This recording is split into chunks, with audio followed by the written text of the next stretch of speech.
I am here. I am here. But I'm not quite ready. I'm really running late today, but at least I got the live stream started at the top of the hour here. So please give me just a minute, kick back and listen to some music, and I will be right back.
I'm almost back.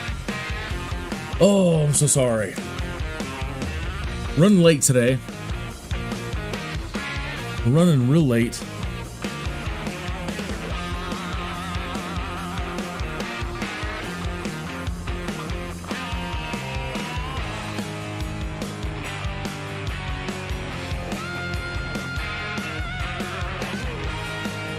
Yeah, today's episode, number 53, gold in Montana.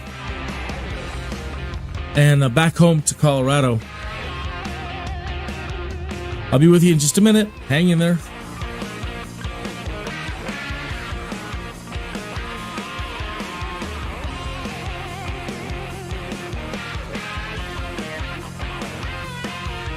Man, I hope the audio is good at this point.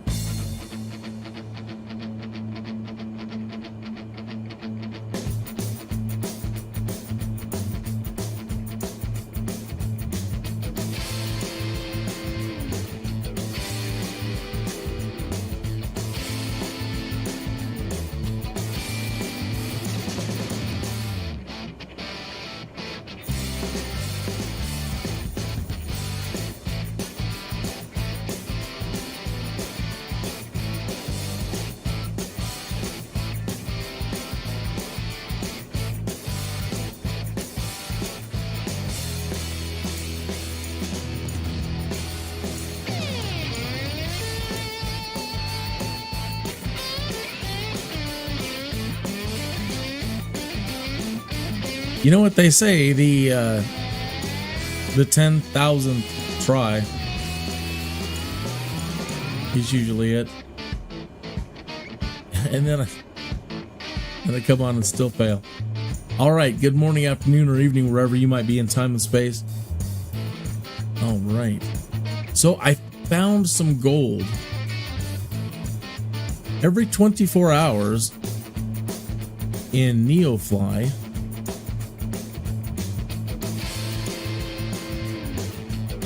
try to get this up on the screen for you. 2.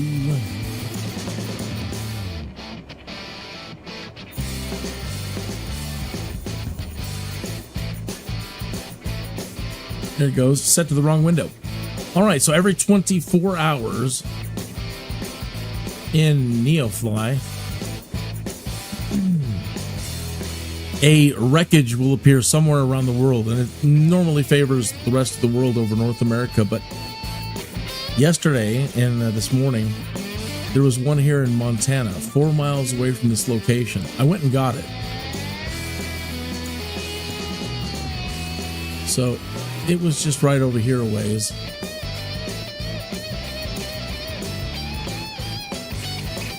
Somewhere in there. So about $180,000 worth of gold.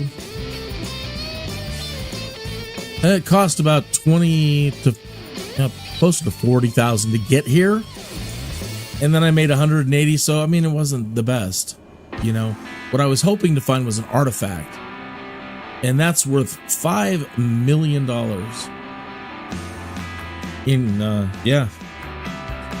in this Neofly campaign.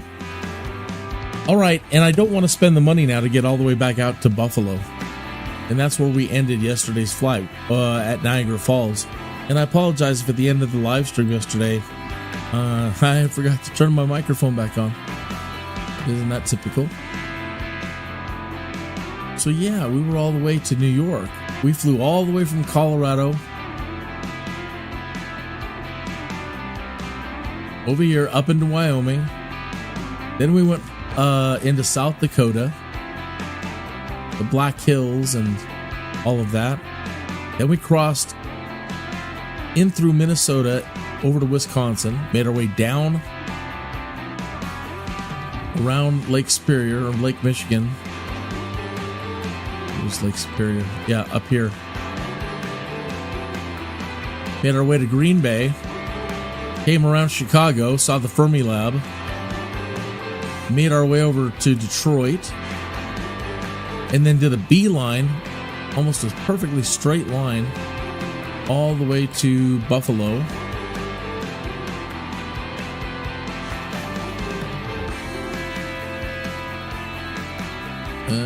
Buffalo. Right here. And then we spent a little time at the end of the show yesterday without a microphone looking at Niagara Falls.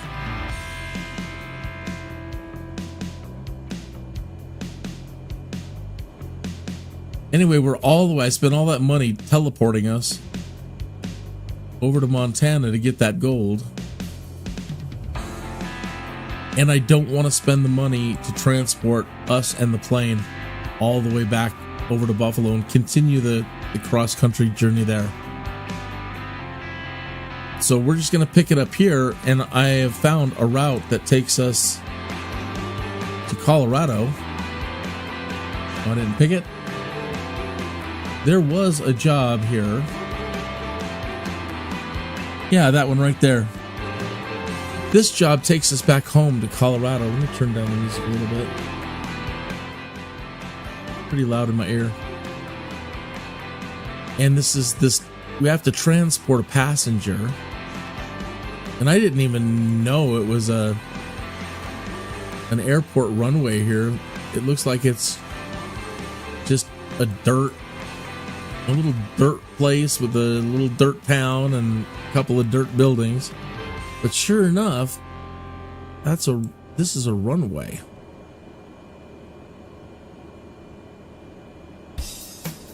So if there's a runway there, I can land. Well, even if there isn't a runway, if it's all dirt like this, I can land. So that's where we need to take our passenger today. It is a $34,000 job. And this takes us all the way back home to Colorado. It still doesn't get us close to home, which is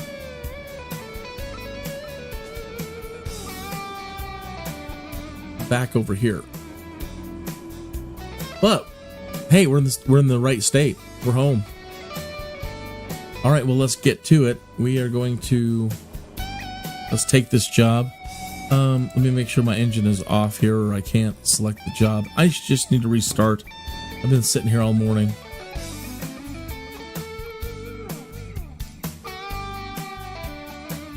Hope you're having a great day. Hopefully my mic issues are closer to being solved now. Runway 30 straight out departure. Does it sound better to you? I've been struggling with these microphones and OBS, trying to get them to sound right. And then get all the other stuff working, like what they call ducking. I think I'm still peeking there.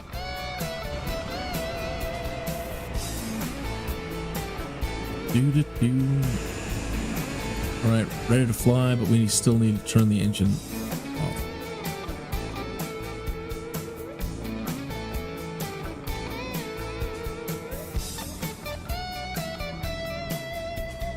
So, hopefully,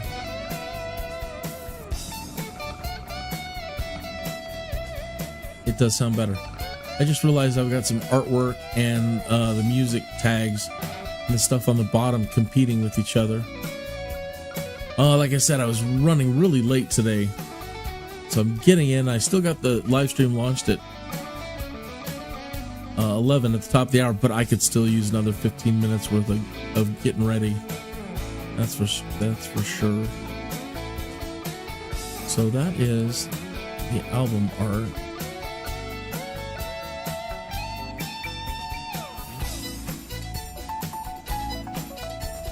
And then the info.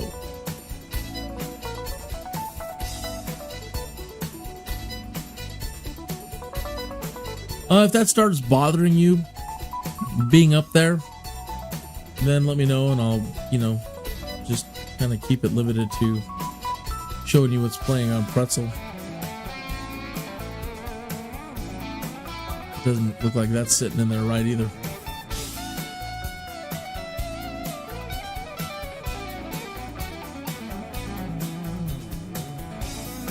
Oh my goodness. And then I have, oh my goodness, auto scene switcher blocking it.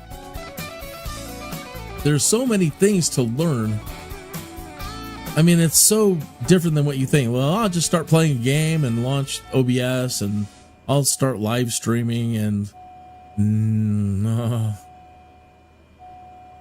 there's so much to it. Okay, get back over to this Pretzel screen here.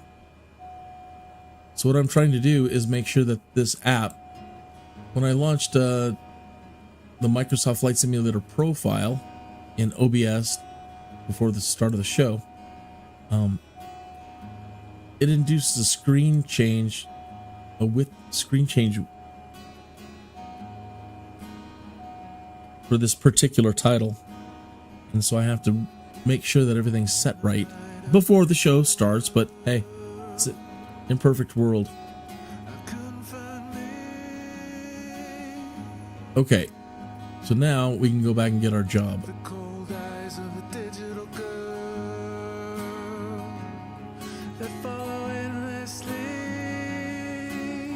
Okay, so let's see if we can get it. From dispatch to transporter, let's take these passengers to their destination. Did that just blow Captain, your eardrums out? We have opened the gates for boarding. Lord the passengers are on their way. Wow, how do we turn down the volume of that?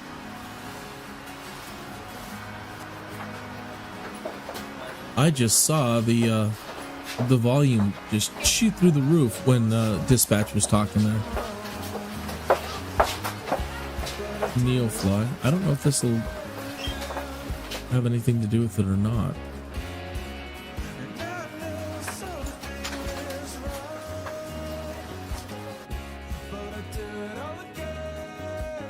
Transporter, boarding is complete. You can start your flight. Well, I hope that helped.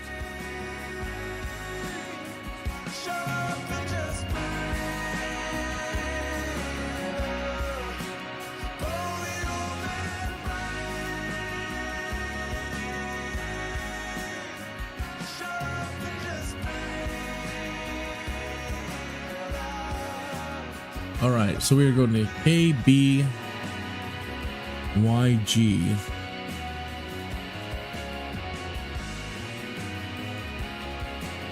I think I just took the wrong job. No, D17. No, I didn't. Okay, good.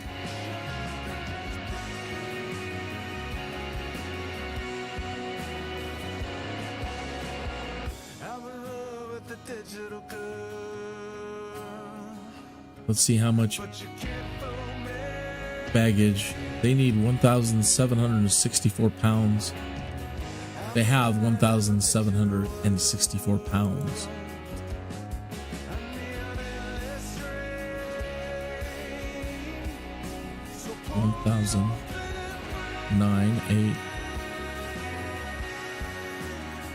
There's 1,864 pounds. That's great. Plenty more for fuel. I don't want to redline it. Okay.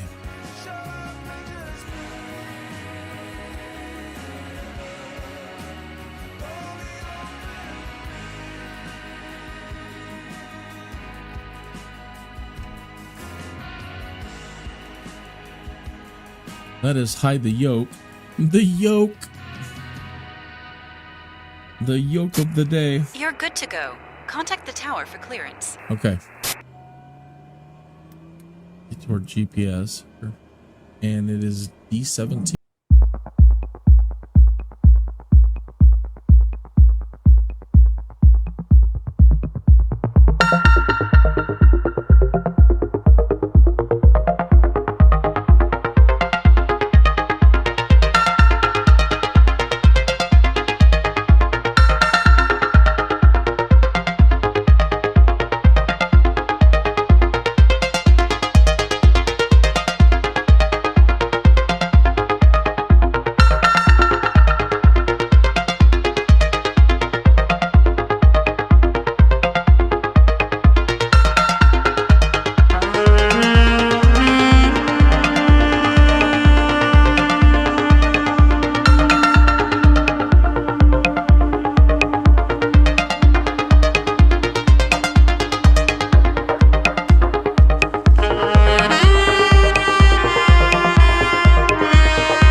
And we seem all right. And there's our plot.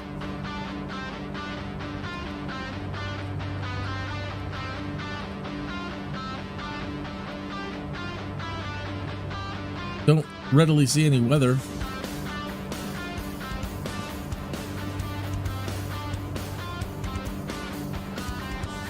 Okay. Like I said, kick your shoes off and you're the VIP. So, any one of these seats, on all these shows I talk about when I've been flying this plane, you know, if it's just me, I would rip all these seats out and put in some just couches on each side. Or like some couches here, maybe some in the back. Or couch, you know, either way. Couches, right? Because they can have seat belts, but you can get more people in, and it seems it'd be a lot more comfortable. And then not facing away from each other. Everybody can face each other, right? You can sit here and have a chat with whoever's over there. You could put some video screens. We could do some cool lighting. All right. I do want to add some sort of like porta potty. Nah, you know, little like a curtain, just in case. You know, people have accidents. Some people, you know, nobody ever wants to wrap themselves. Hey, but it happens. So best be prepared. So put something in there, and you know, with the flush tank. Doesn't have to be big. Gotta just be something. Maybe. And back here, yeah, all this. We'll open this up to the back.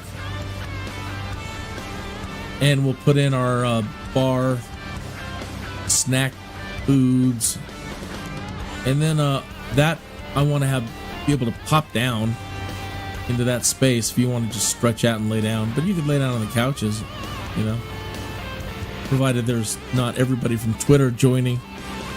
Yeah, what's the likelihood of that happening? I think I get like one Twitter follower that'll come check out these streams, but they've been so crappy, I don't blame anyone. Not at all. Alright. Hello, Montana.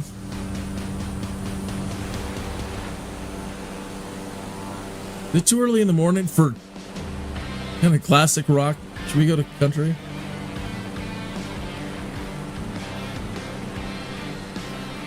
Or even like, are we still in the easy listening hours?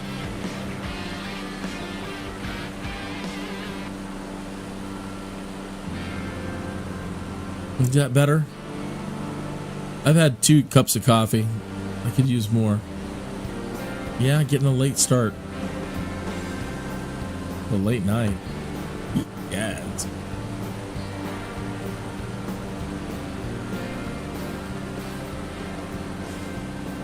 Let's get us away from the plane a little bit in the engine noise.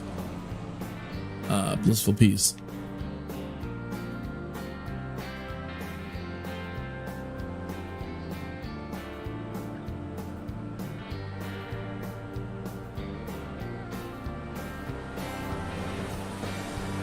Engine's pretty bad when you get close.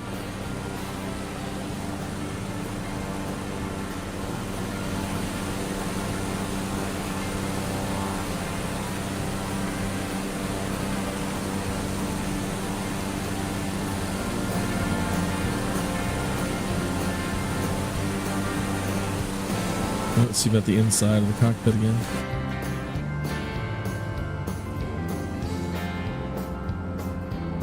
Yeah, not so bad.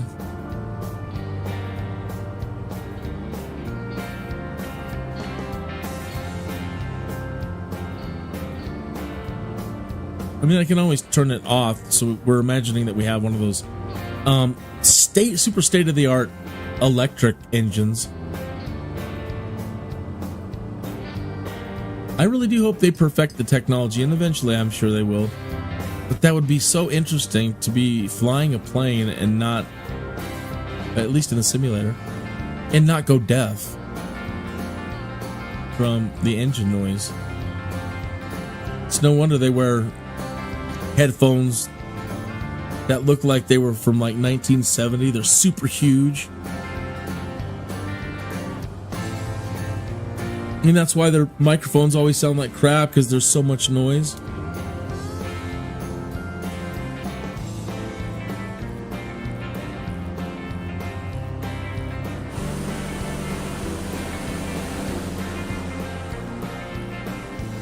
So yeah, finding that gold. I wonder where the next one should be posted now. So let's quickly run over to Neofly.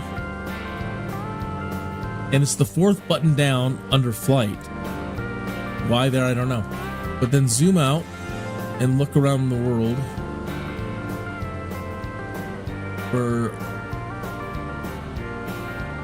Maybe I have to turn it off and restart it.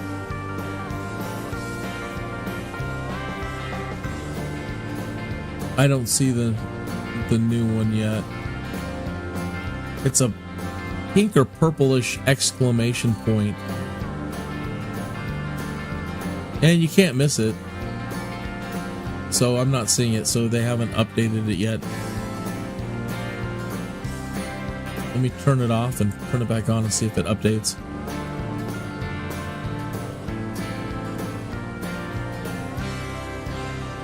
Is that thing always kicking on every time I change scenes? The sub thing? Turn it off. Hey, Mimpy Meat. Mimpy Meat is still the most recent subscriber. That's 2 days in a row. I don't like this tune at all.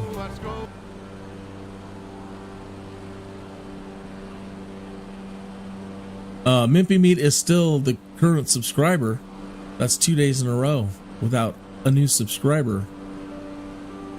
Not that I mind, it's not a numbers game per se for some people. But considering how infrequently I get a subscriber, put your name up there.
turn that down a tiny bit.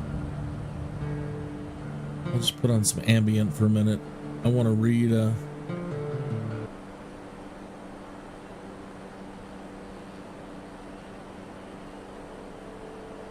about Montana. I don't think that I know anything about Montana.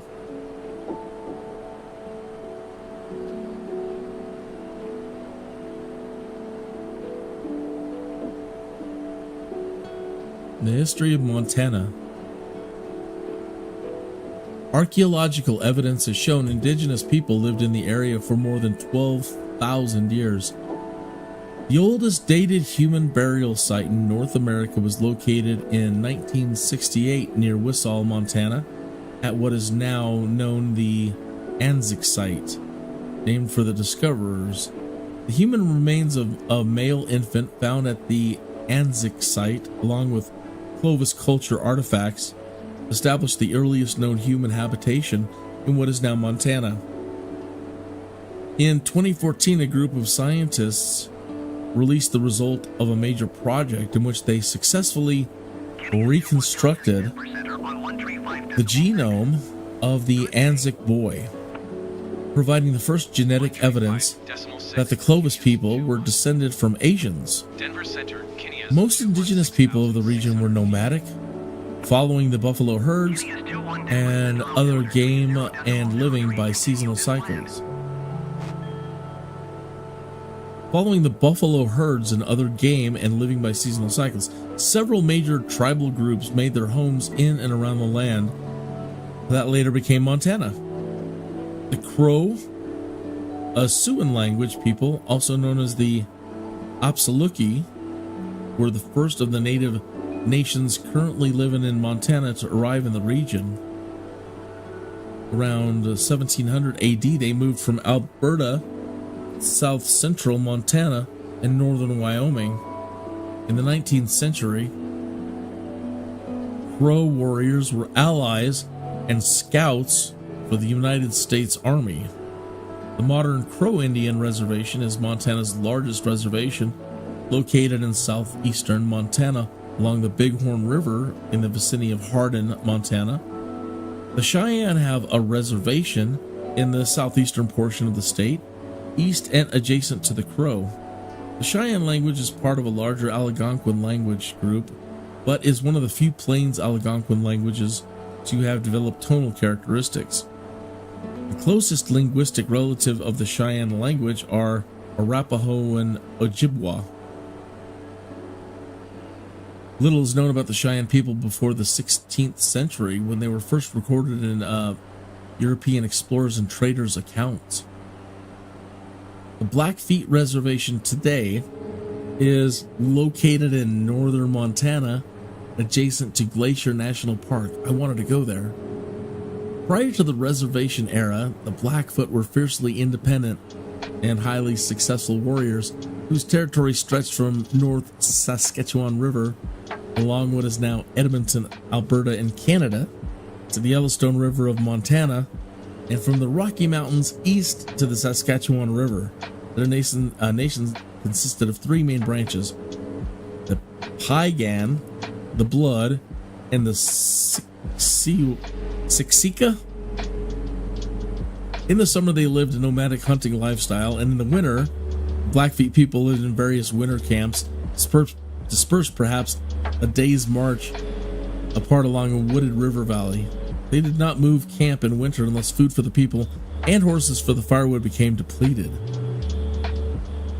The Assiniboine, also known as the Ojibwa, today live on the Fort Peck Indian Reservation in the northeastern Montana, shared with a branch of the Sioux Nation. Intermarriage has led to some of the people now identifying as Assiniboine Sioux.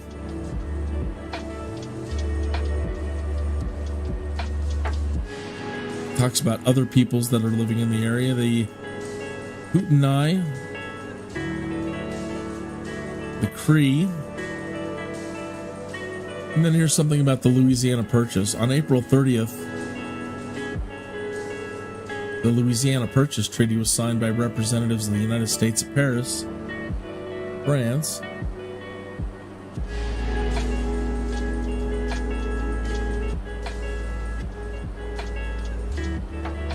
The United States Senate ratified the treaty on October 20th, and President Thomas Jefferson announced the treaty to the American people on July 4th, 1803. The states between the Continental Divide and the Mississippi River, encompassing the Great Plains, including part of what is now Montana, particularly the Missouri River drainage. The rights to the Louisiana Purchase territory cost the United States $15 million, which came to an average of 3 cents an acre. The Lewis and Clark expedition sparked interest in knowing the character of the land the nation had purchased, including their flora and fauna, and the peoples who inhabited them. Thomas Jefferson, an advocate of exploration and scientific inquiry, had the Congress appropriate $2,500 for an expedition up the Missouri River and down the Columbia River to the Pacific Ocean. He had envisioned an expedition of this nature since at least the early 1790s. Due to his driving interest to secure a route for the United States to trade interest on the Pacific coast, Jefferson tapped his personal secretary. Tapped? Like, I'd tap that? No, I better not think that at all. He tapped his personal secretary, Meriwether Lewis, to lead the expedition, and Lewis recruited William Clark, an experienced soldier and frontiersman who became an equal co-leader of the Lewis and Clark expedition. They were to study, map, and record information on the native people, natural history, geology, terrain, and river systems. The expedition floated up the Missouri River, making winter camp near Mandan Village, east of the present border of Montana and North Dakota. Following spring, the Corps of Discovery descended to the headwaters of the Missouri River, obtaining horses from the Shoshone people, crossed the Continental Divide, eventually floating down the Columbia River to the Pacific Ocean. On the return trip, headed east through present-day Montana in July 1806, after again crossing the Continental Divide, the Corps split into two groups so Lewis could explore and map the Marias River, and Clark could do the same on the Yellowstone River. While proceeding down the Yellowstone, Clark signed his name 25 miles northeast of modern-day Billings. The inscription consists of his signature and the date July 25th, 1806. Clark named the pillar after Jean-Baptiste Charbonneau, nicknamed Pompey, the son of Sacagawea, a Shoshone woman who had helped guide the expedition, and along with her husband, Toussaint Charbonneau, had acted as an interpreter. Clark's inscription is the only remaining physical evidence found along the route that was followed by the expedition. In the meantime, Lewis' group descended the Marias, met a small party of the Blackfeet. Their initial meeting was cordial, but during the night the Blackfeet tried to steal their weapons. In the ensuing struggle, 2 men were killed, the only native deaths attributed to the expedition.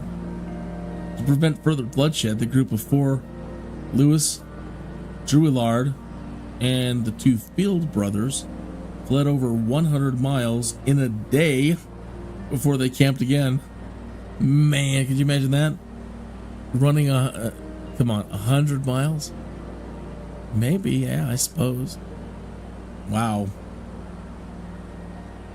Lewis and Clark's separate parties rejoined one another at the confluence of the Yellowstone and Missouri rivers. We ran 100 miles, man. I don't believe it. We did. Come on. Right. During the trip, the expedition spent more of its time in what is today Montana than any other place. Let's look back out here.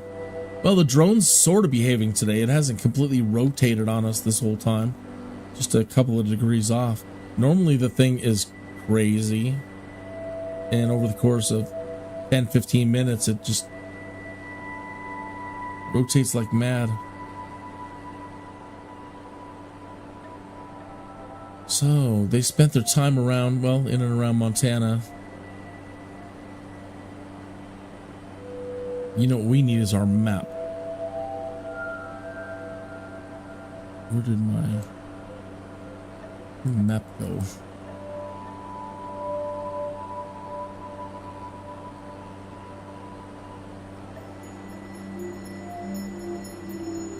Sky for Sim. I can launch it up in here, up in Windows, but it's better if I open it in its own window.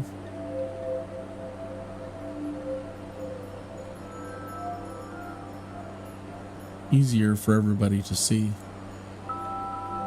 Okay.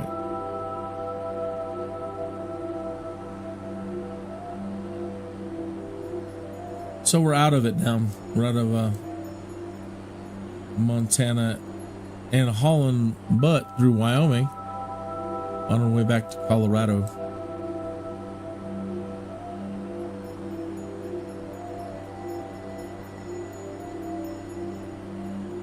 So his signature is somewhere. I have to look at that again. East of there.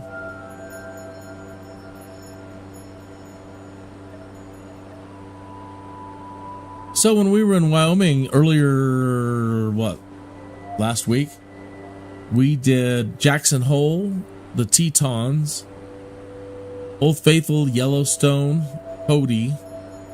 The next day was just getting to Devil's Tower. And then we crossed into South Dakota through the Black Hills, went to Deadwood, Sturgis, Mount Rushmore, Crazy Horse Monument,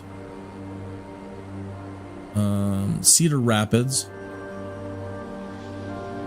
Then from Cedar Rapids, trying to remember all that, flying across South Dakota. I can't even recall any of the places at the moment. And we made our way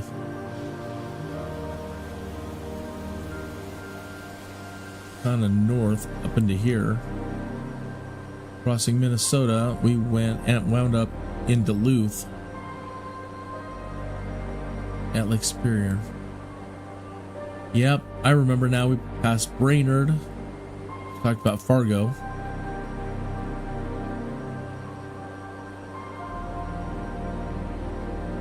Passed by here because I remember going Wheaton.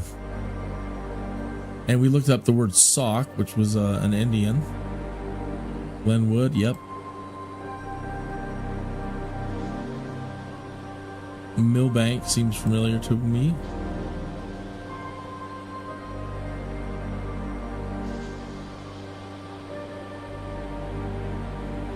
Yeah, we crossed a lot of miles.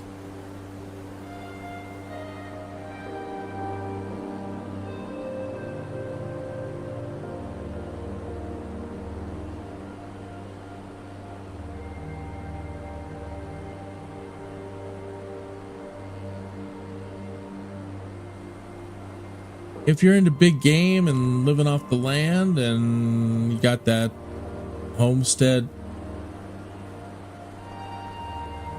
in you, the homestead lifestyle in you, then yeah, maybe consider Wyoming. There's a lot of it that looks like this.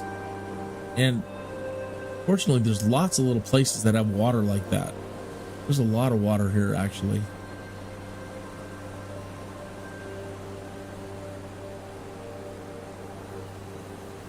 But the beauty's in the eye of the beholder, as they say.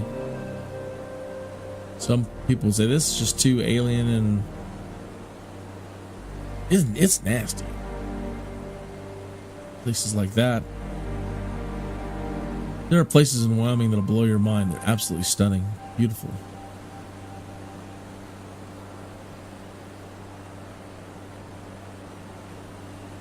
Especially what we saw over there near Jackson Hole and Yellowstone. Yeah, look at how nice it is along this waterway.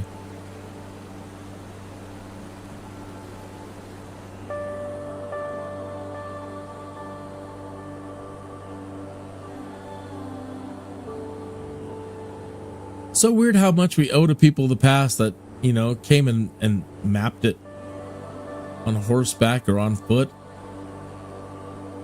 And just listening to that story about meeting the Indians for the first time and the conflicts that they had and the good times that they had, it just seems so far removed from where we are today and how long it would take to get every place, just how easy it is getting around today. Well, till they take our airplanes and cars from us and everything else from us. But I have an electric flame. Well, then they'll have another excuse. Then they'll finally say, well, then the batteries are bad for the environment, so we're not going to allow electric vehicles anymore. So you're just going to have to fly with your arms and figure out how. But sir, we can't. We're human. We don't. I don't want to hear it. You want to fly anywhere, you're going to learn to fly with your arms. That's not exaggerating compared to the people that we have to listen to in our government these days.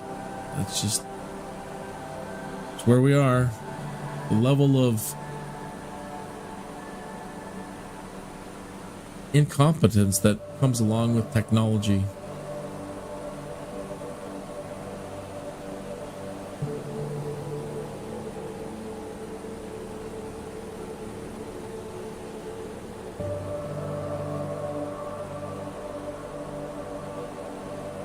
And that's so weird. It's like a giant crater hit at some point, someplace. Whop.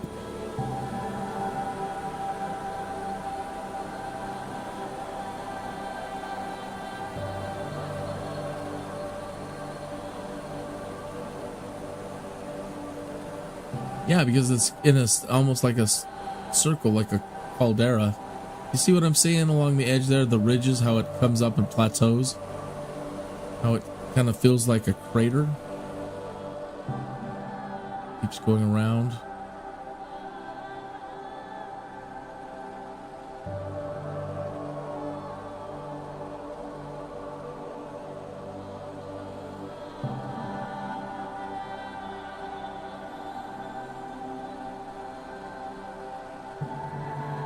I haven't seen that television show Yellowstone. Everybody tells me about it though. Say it's pretty good.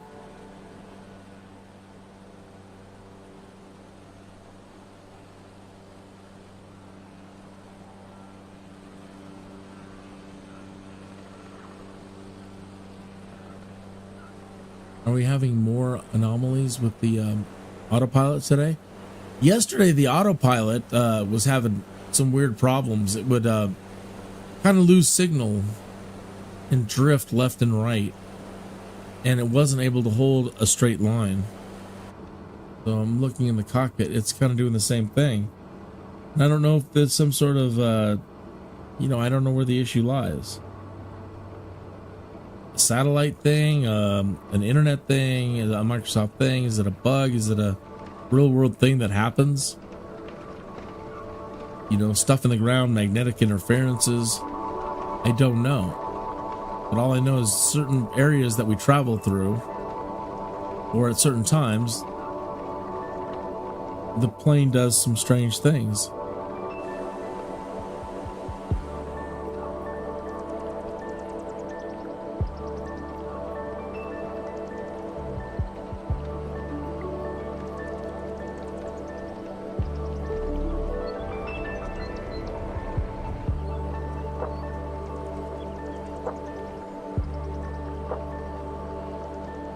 So as with Montana, there's also evidence of prehistoric human habitation in the region known today as Wyoming.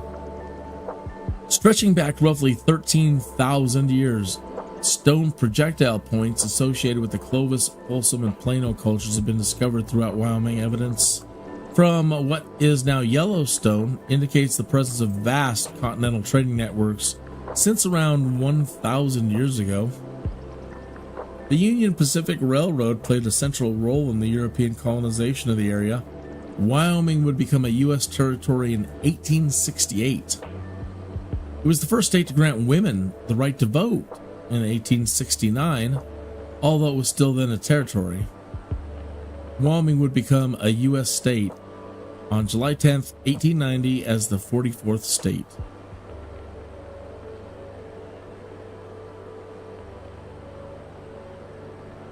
Bighorn sheep. Talks about Europeans venturing into the northern section of the state in the 18th century. Immigration trails.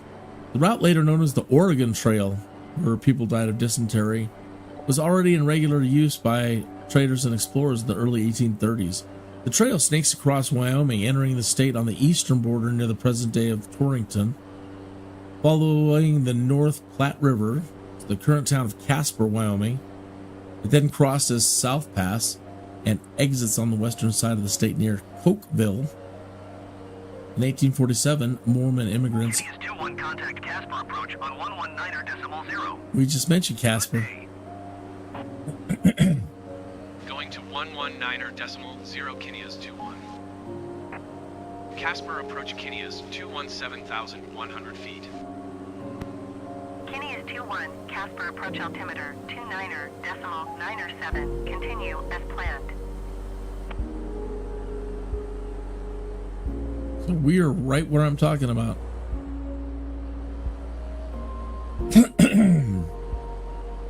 Indian Wars, the influx of immigrants and other settlers into the state, led to further encounters with the native people there, and settler military presence along the trail. Increased military posts such as Fort Laramie were established. In 1851, representatives from the United States and American Indian nations signed the first Treaty of Fort Laramie in hopes of ensuring peace and the safety of settlers on the trails, while the 1850s were subsequently quiet. Tensions rose again after settlers increasingly encroached upon lands promised to the tribes in the region. This was the case after settlers in 1864 blazed the Bozeman Trail through the hunting grounds of the Powder River country, which the United States had promised to the tribes in 1851 treaty. As encounters between settlers and natives grew more serious, in 1865, Major General Greenville M. Dodge ordered the first Powder River expedition to attempt quell the violence. The expedition ended in the Battle of the Tongue River against the Arapaho. In the following year, the fighting escalated into Red Cloud's War, which was the first major military conflict between the United States and Wyoming Indian tribes. The Second Treaty at Fort Laramie was 1868, ended by the war by closing the Powder River country to whites. Violation of this treaty by miners in the Black Hills led to the Black Hills War in 1876, which was fought mainly along the the border of Wyoming and Montana. I think I've been putting a little too much creamer. Getting that.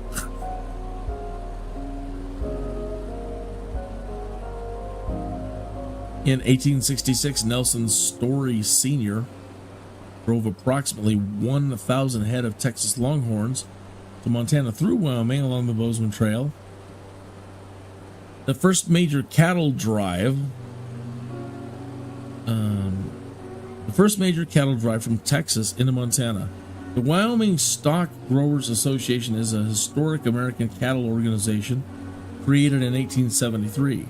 The association was started among Wyoming cattle ranchers to standardize and organize the cattle industry, but quickly grew into a political force that has been called the de facto territorial government of Wyoming's organization into early statehood, and wielded great influence throughout the western United States. People got to eat. Eating is power. Food is power. The association is still active to this day, but is best known for its rich history and perhaps most famous for its role in Wyoming's Johnson County War. In 1892, the Johnson County War, also known as the War on Powder River and the Wyoming Range War, took place in Johnson, Natrona, and Converse County. It was fought between small settling ranchers against larger established ranchers in the Powder River, and culminated in a lengthy shootout between local ranchers, a band of hired killers, and a sheriff's posse, eventually requiring the intervention of the United States Cavalry. On the orders of President Benjamin Harrison, the events have since become a highly mythologized and symbolic story of the Wild West. And over the years, variations of the storyline have come to include some of the West's most famous historical figures and gunslingers. The storyline and its variations have served as the basis of numerous popular novels, films, and television shows. In 1870, roughly 3/8 of Wyoming's population was foreign-born, coming primarily from Ireland, Germany, and England. The Union Pacific Railroad played a central role in the settlement of Wyoming. The land was good for cattle ranches, but without transportation, it was too far for a cattle drive. Territory and statehood, Yellowstone. Following on the reports of men like Coulter and Bridger, a number of organized expeditions were undertaken in northwestern Wyoming. Cook Folsom Peterson expedition in 1869 and the Washburn-Langford Doane expedition in 1870 confirmed the stories of the mountain men in 1871. Ferdinand Vanderveer Hayden led a formal geological survey of the area, and the result of which ultimately convinced Congress to set aside the region. Yellowstone National Park became the world's first national park in 1872. Mining. Kinneas 2-1 contact Denver Center on 135.6. Good day. Good day to you too. 135.6 for Kinneas 2-1. Denver Center, Kinneas 217,400 feet. Kinneas 2-1 Denver Center altimeter 29.908 continue as planned.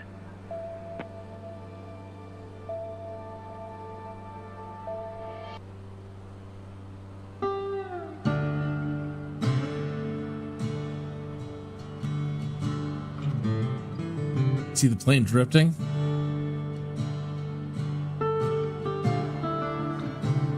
Look at we're sideways.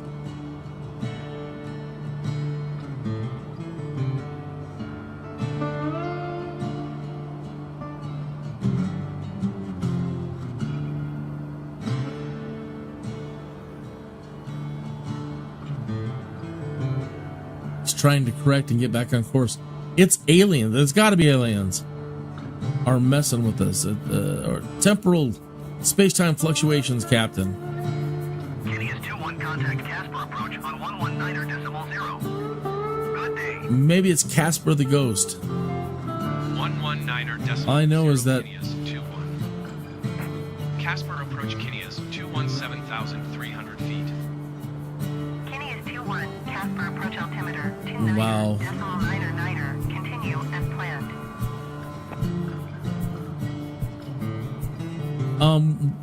The last time it did it to us, we just put it into a heading hold. So you get your heading knob over here and you rotate the little blue bug that's at the bottom, right here. Right, and rotate it to where the arrow's pointing, the direction that we should be traveling.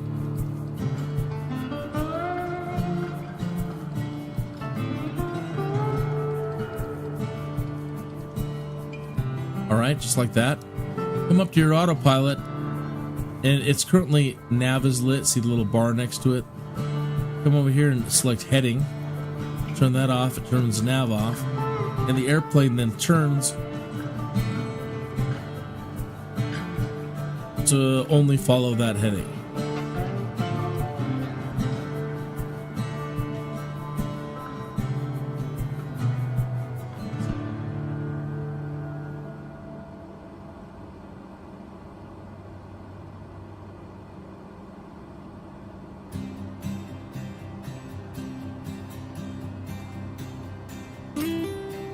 It was certainly nice of Clinton to stop in. That's 3 days in a row. That's nice. It's nice to have met a subscriber who actually shows up, says hi. That's neat. Thank you. You see that purple bar is still over to the left of us? It means we're flying the right heading, but we're not really on course. So I'm gonna put the heading back more towards the left for right now, like in between that bar and that bar. Right? So I'm going to start flying at that angle.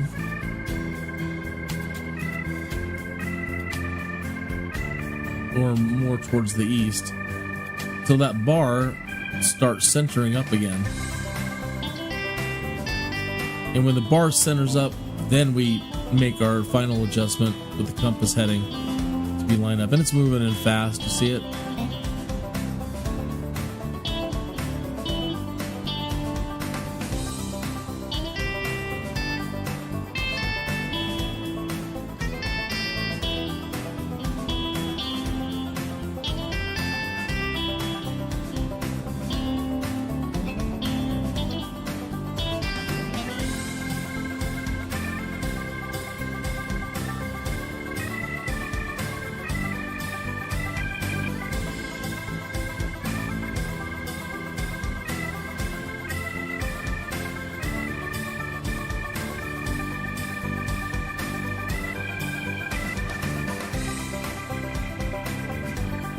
That's a mighty happy sounding banjo. All right, the bar is almost centered again.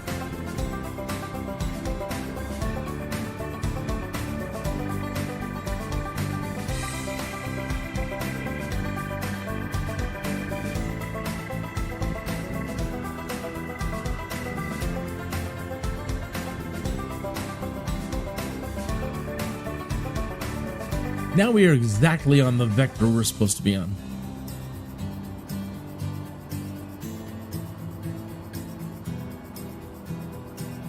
I'm taking this off a little bit. Put it back there.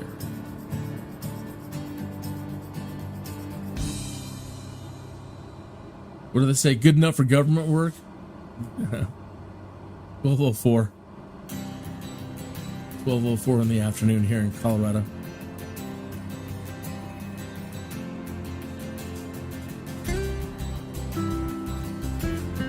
So the bar is just a little to the right now, so let me just pop our heading a degree or two.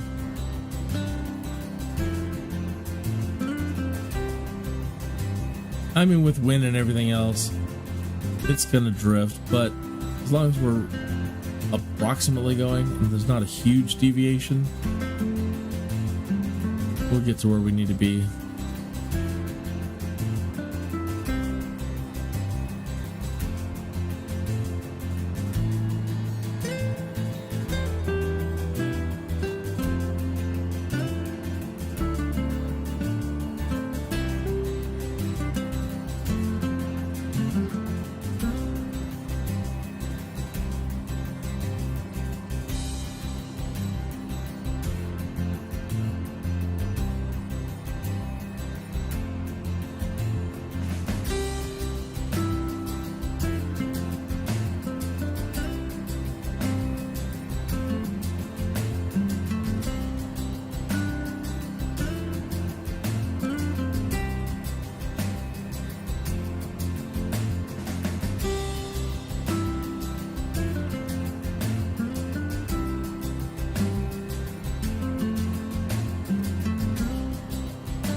What are you having for lunch today?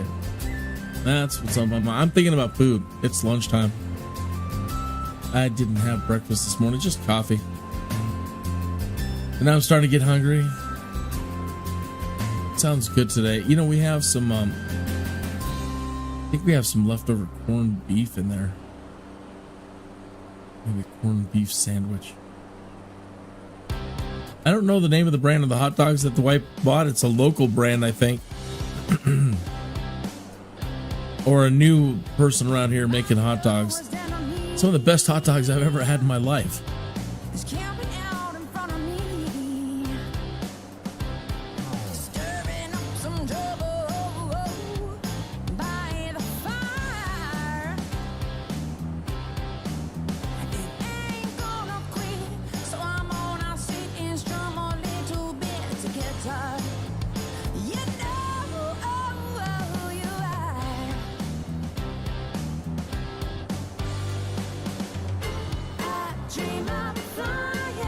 I need more cowbell. More cowbell.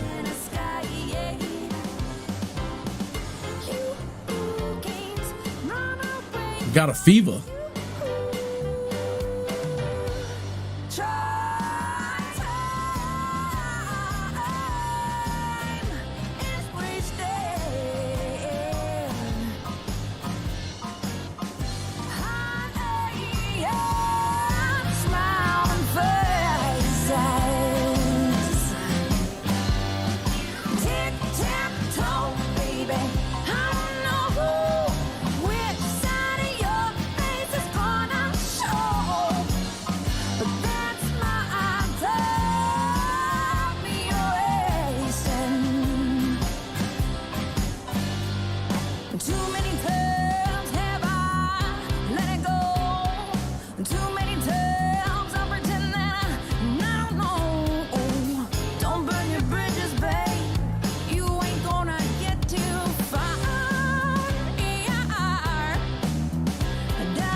No put at the end there. A good tune. 12 minutes after the hour. Skydude here.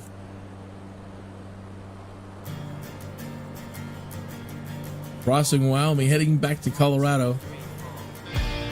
Found some gold today. $180,000 worth of gold, but more like $140,000. It cost us quite a bit to get there. But I didn't want to.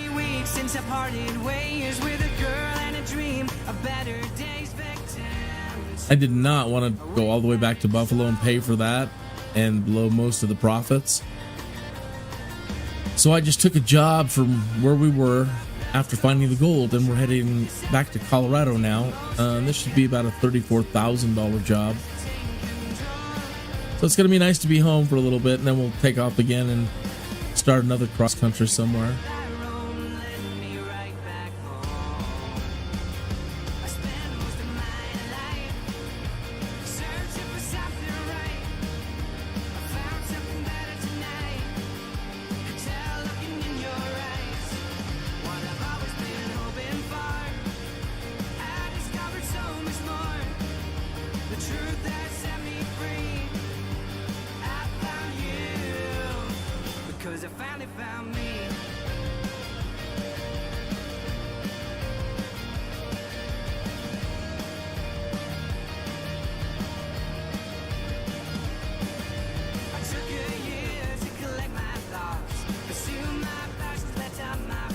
become content with who I am.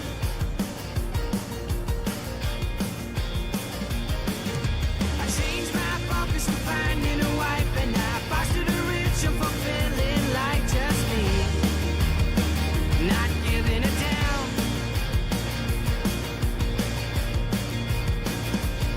And every path I roam led me right back home.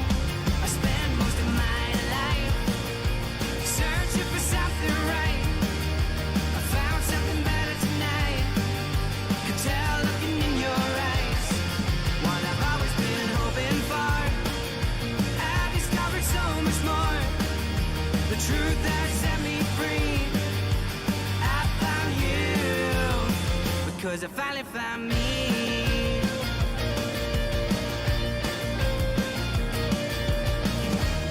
I'm back here for a snack. And every path I roam led me right back home. And as I grew, I marched straight towards you. I spent most of my life searching for something right. I found something better tonight. Could tell looking in your eyes what I've always been hoping for. I discovered so much more. The truth that set me free. I found you because I finally found me.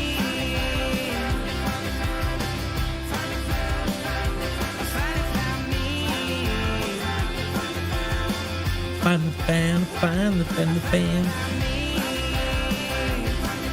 It's catchy. Because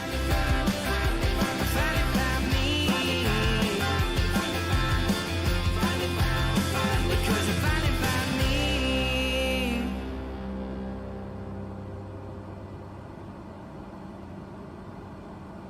He's a fantastic musician.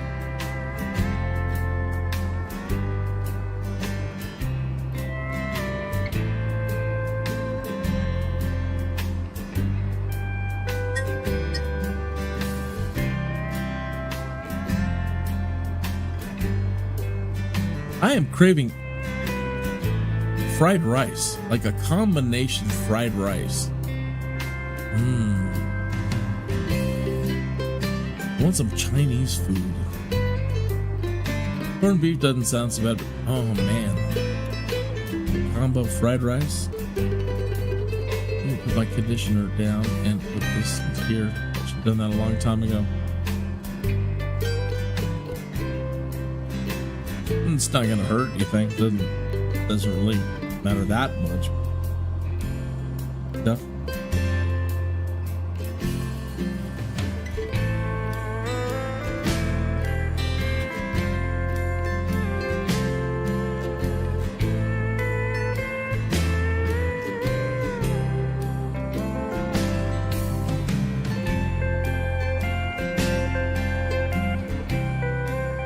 Kinneas 2-1 contact Denver Center on 135.6. Good day.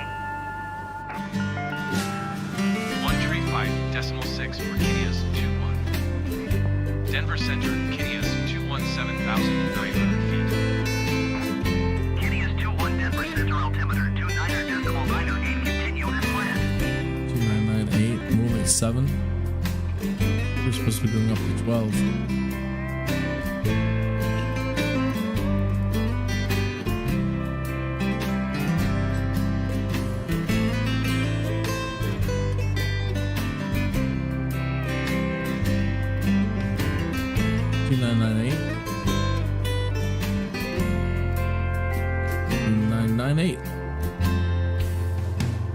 Yeah, I kept looking out there and I'm like, you know, if we don't climb, that could be a problem. She packed her things, went out the door to the cruel world. She wouldn't sing, she was sorry anymore. The teddy bear looked up at her. I saw a new girl. Something in her eyes that wasn't there before.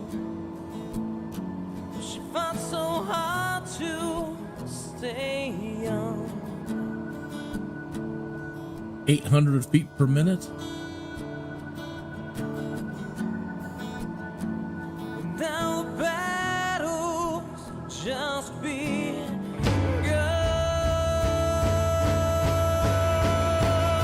Your motor in. One too many heartaches to still be a little girl.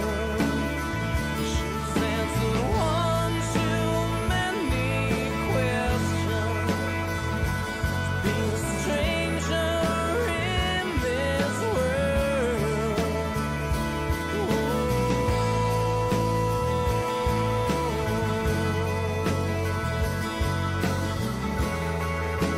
Kinneas 2-1 contact Denver Center on 132.1. Good day. Bobby wants Going to 132.1 Kinneas 2-1. fight a ghost. Denver Center, Kinneas 219,200 feet. Spangled box came back Kinneas to 2-1 her. Denver Center altimeter 29.908 continue as planned. And it was lost in the moment that the decorating men. It just blows my mind so much that all this is possible because of 4 spinning blades. You know, at the basic level of it all, that this much power can be generated by 4 spinning blades.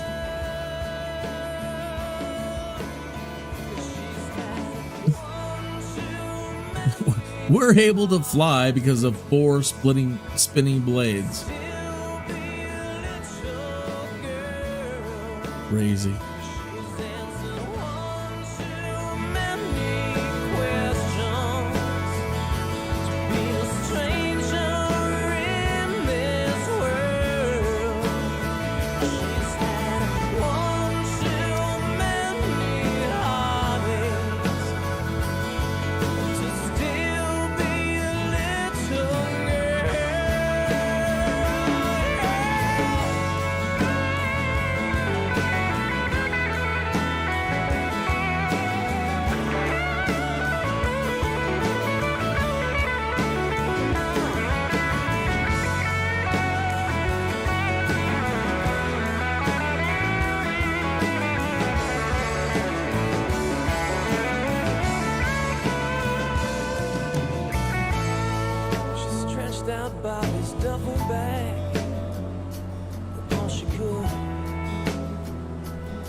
Well, I just read some very, very sad news. Paul Rubens, Pee Wee Herman, has died. After a private bout of cancer, he was 70 years old. What a trip. Talk about, I'm probably going to see a lot of that, but, you know, there he goes for his real big adventure. See you, Pee Wee. Enjoy your adventure. Godspeed.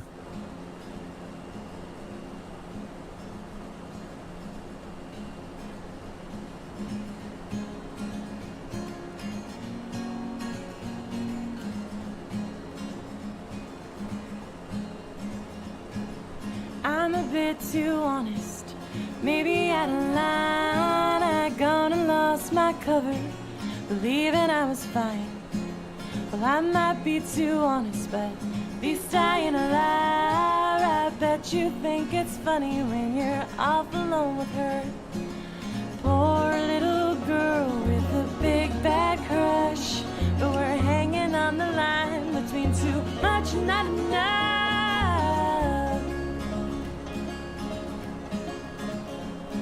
So love me if you want, but just don't lead me on.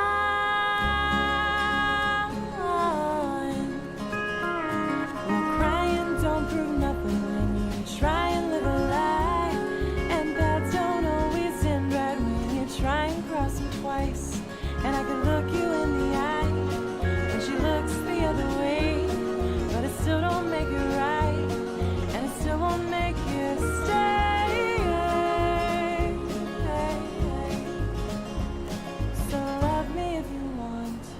But just don't lead me on.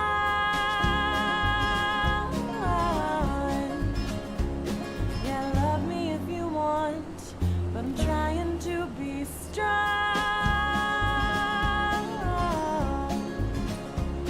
And you want me now with the lights down low. It's a ticket to freedom. No one will know, but you're thinking of her. See in your eyes and I'm thinking of him. As I start to cry, you're gonna want me now. It's too damn bad you're gonna want me now. It's too damn bad you're gonna want me now. It's too damn bad you're gonna want me. Want me, you're gonna want me now. It's too damn bad you're gonna want me now. It's too damn bad you're gonna want me. You're gonna want me, you're gonna want me, yeah.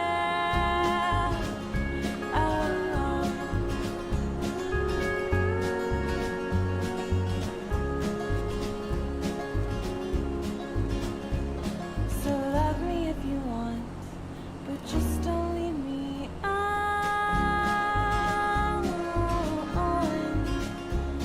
Yeah, love me if you want, but I'm trying to be strong.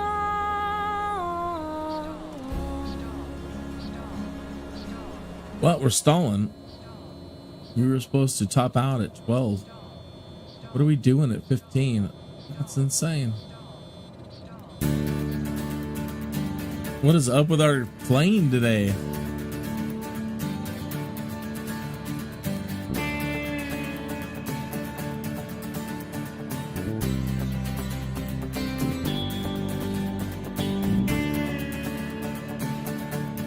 Oh, no wonder. I see what a mistake I've made. You don't see it, I'm not saying anything. Trying to fix it right now, though. You see it, you'll see it.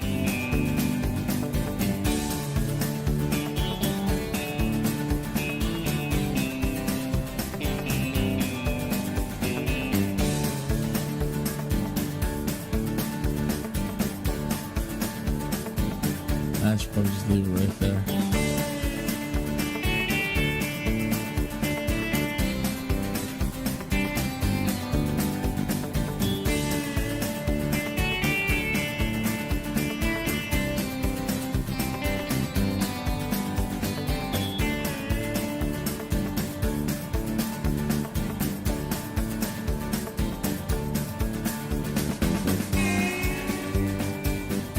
You've definitely drifted off. Let's bring back this way.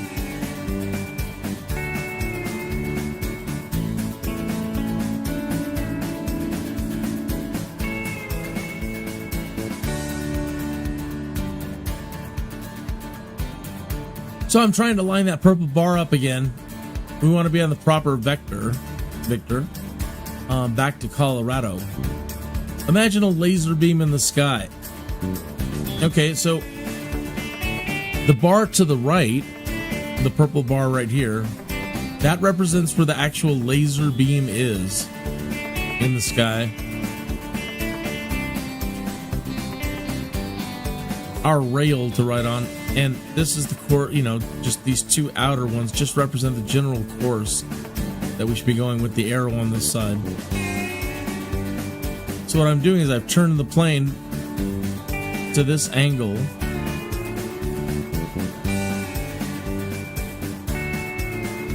So I'm flying in this direction to slowly try to get back to this vector. And as we approach it, it'll start sliding back towards the center and eventually center up here. It's coming now. And all we need to do is just get our heading bugging and straighten ourselves out again once we get to it.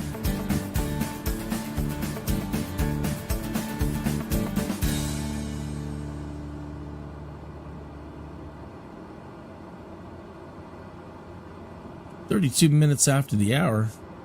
Thank you to Pretzel for the music.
Right, back on course.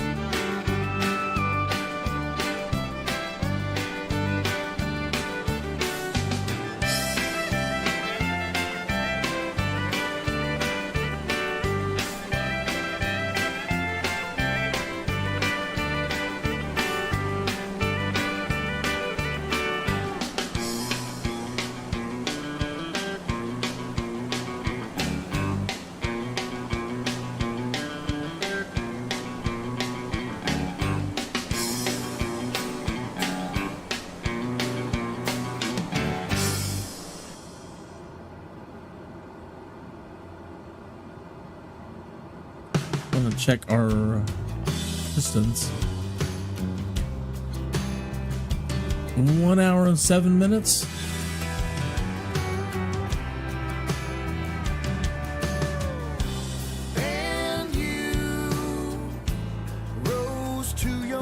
So that looks just almost exactly halfway. Became a child, and I know you kept the beat of the heart in a child. Wow, that is some interesting looking terrain down there. Cool. An old man wept in a bed next to me. An old man wet a bed next to you, or wept? Deep lines on his face, the ruins of a disease.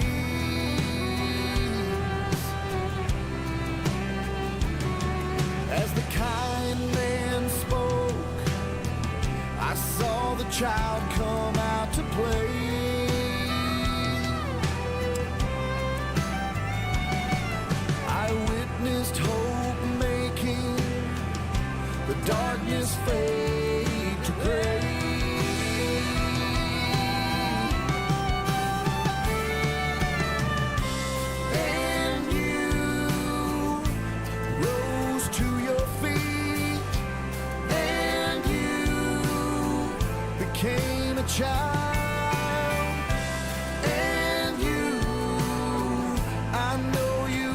the beat of the heart in a child.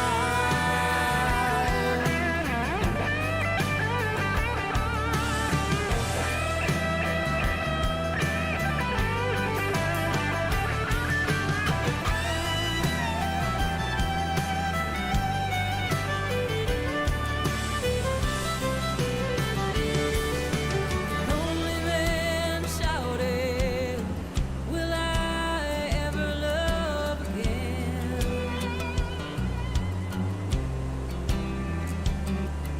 But in his eyes I saw the spirit of a child until the end.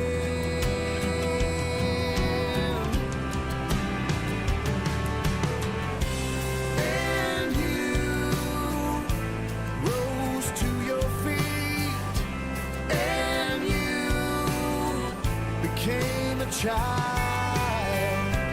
And you, I know you kept the beat of the heart in a child.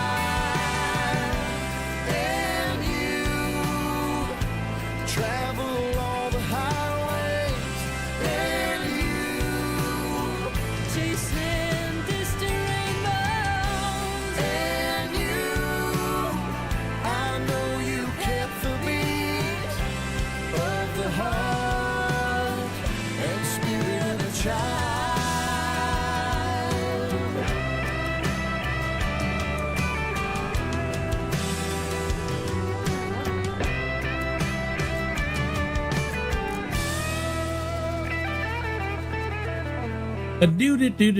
And then he fell over and broke his hip.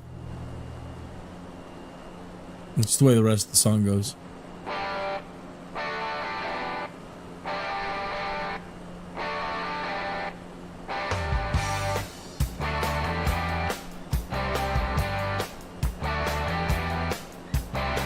Resign myself to the fact that I'm insatiable. It's hard to face the fact that I am replaceable. And all this love I found, it will be untraceable now. Bum bum bum. My phone is dying. I need to plug it in. Photos of you have been deleted, and all the feelings for you have been depleted. And then forgetting you, I have succeeded now. Oh, and I'm feeling alive, 'cause I left you behind me. You didn't want anything I had to give. You see that we're one of a kind, but you left me behind you. It's just not the way I'm gonna live.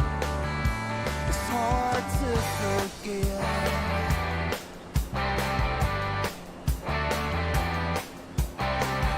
Now the minor wounds have found their healing. Thankful souls soon will lay as they were peeling.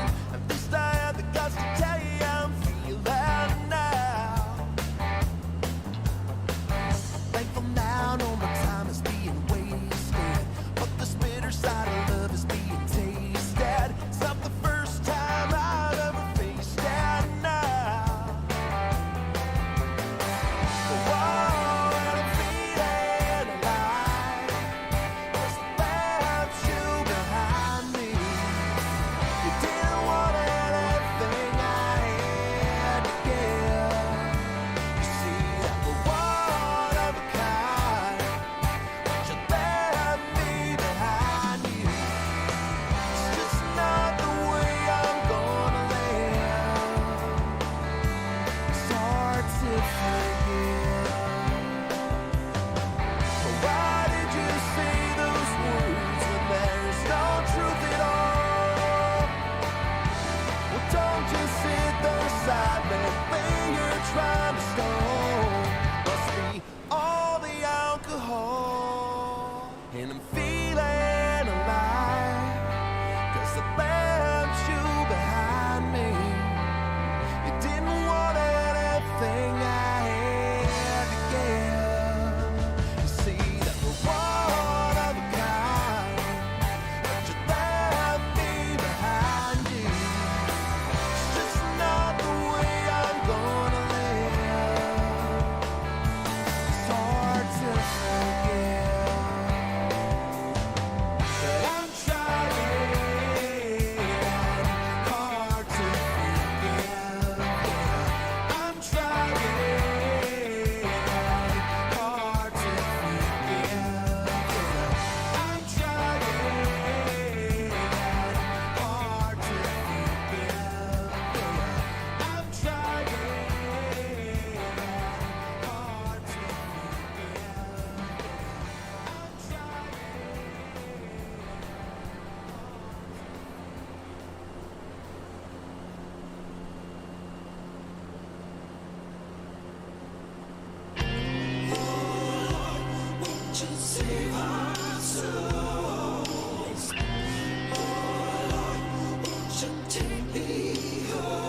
is your last request today? I'm a hangman, a hero, or a saint.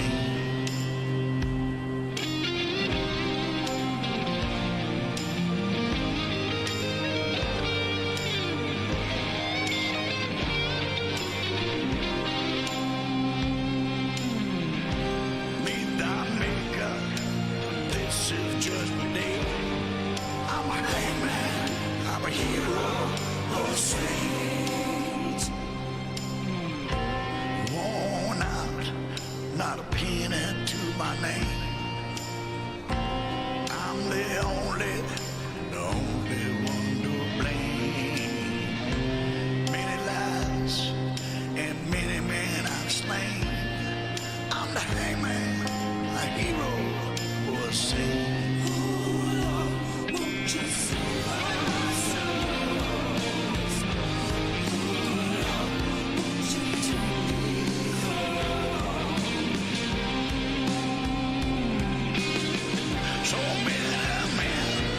So many men I've slain. Meet thy maker, this is judgment day. I'm a hangman, I'm a hero, a saint. Yeah, we're in the lunchtime hours. Gonna switch it up to some pop.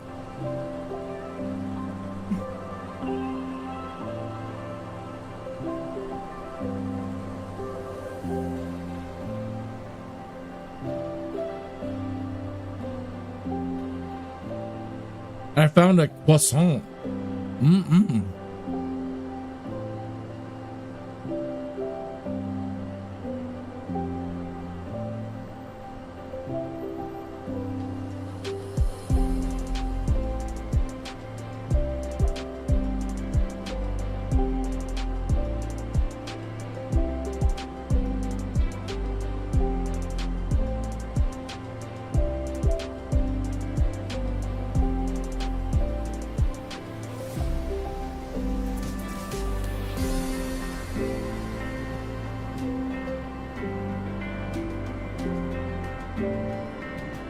I'm sure there's a specific charm for doing something like this on a horse with a tent.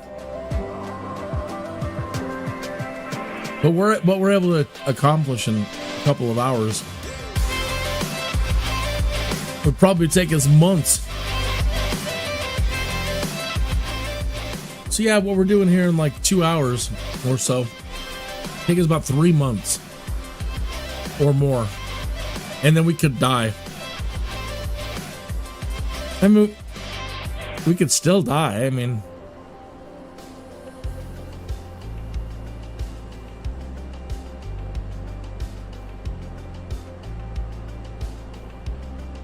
even if we had the fastest horses, you know, but then you get all beaten up from riding a horse.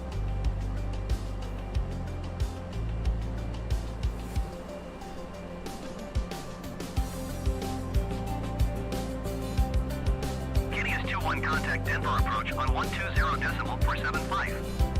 Good day. Good day, sir. 120.475 for Kinneas 21. Denver approach Kinneas 2116,100 feet. Good day, sir. Kinneas 21 Denver approach altimeter 30.04. Continue as planned. 3004. Hi, Captain.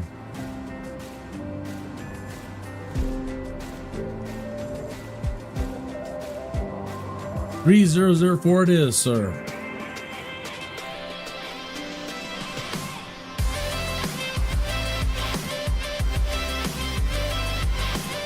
"47 minutes after the hour."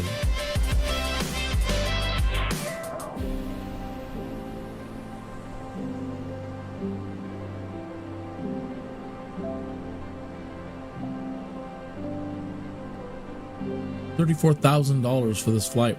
Not bad. And then found some gold today in Montana earlier before starting the show. It's the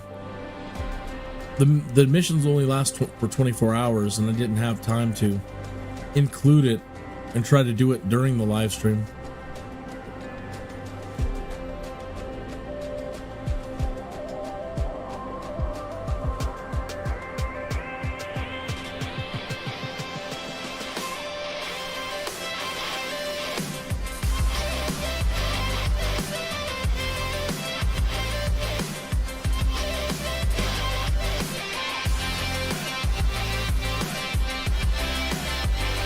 So in a moment here, we're going to find out what our total is so far.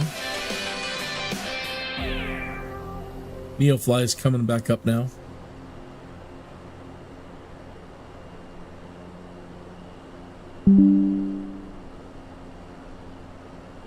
A new exploration point. That's where... Okay, here's how you find the treasure. Oh, so the next crash is in the middle of the... just off the coast of Africa, Libya.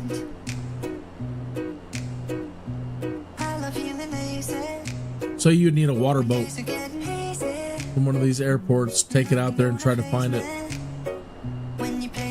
Anyway, up at the top of the screen here, that's where we're currently at. 9,917,348. Still pretty much chump change as much as it sounds.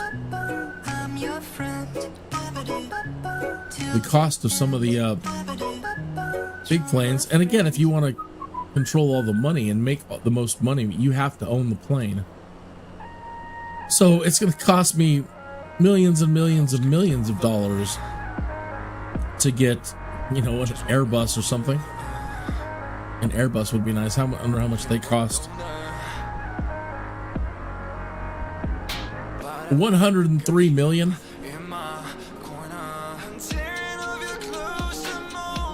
You can get one cheap for 87 million.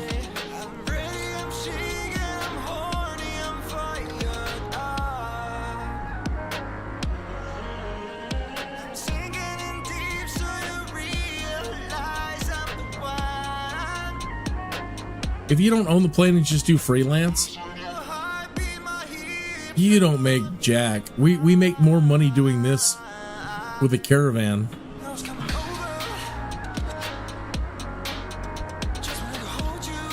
than flying in an airliner. Because as it says, we don't own the plane. We're not paying for the insurance. We're not paying for the plane. We're just basically renting it, or, you know, we're being hired to fly it.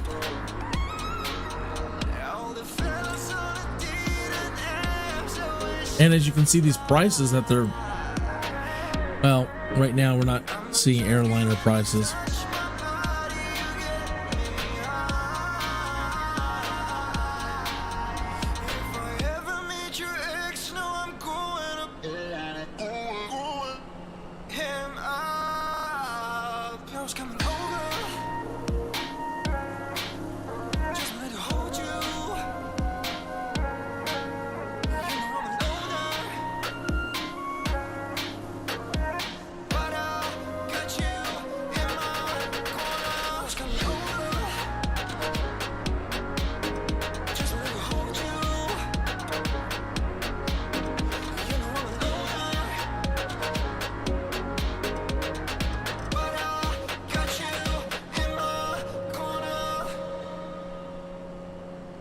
Winona, 51 minutes after the hour. Winona.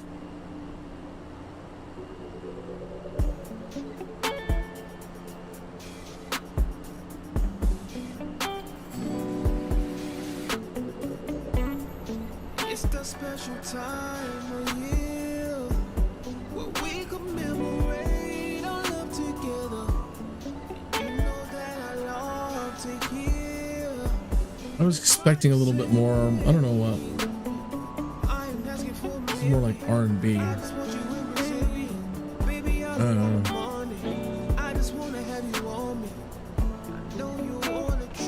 I think this kind of sucks.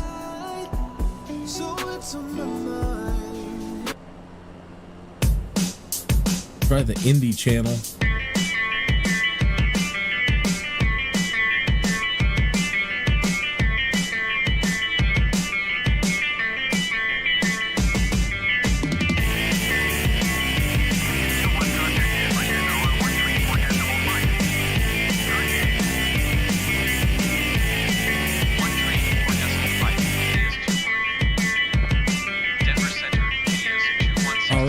Colorado, we are home. Kinneas 21 Denver Center, altimeter 30.35.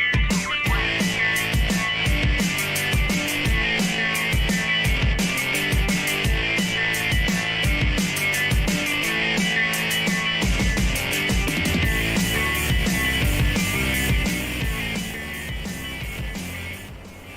planned. Does that really affect that?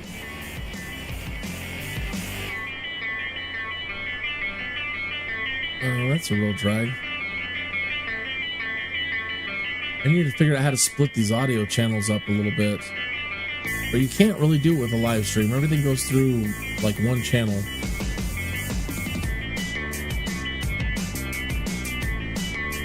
But I'll have to work on that. Maybe I can. Because the Pretzel music in my head is so loud. But when I try to turn it down, it's globally affecting it.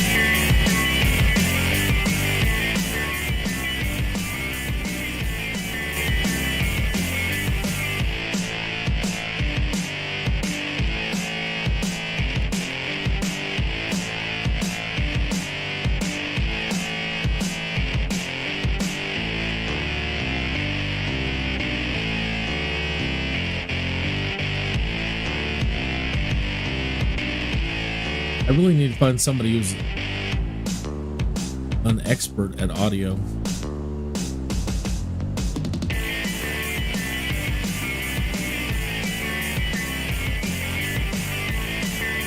And Windows.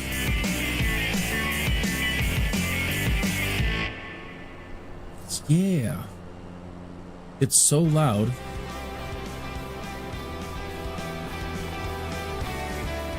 So when I go to this slider over here to turn it down, it's affecting.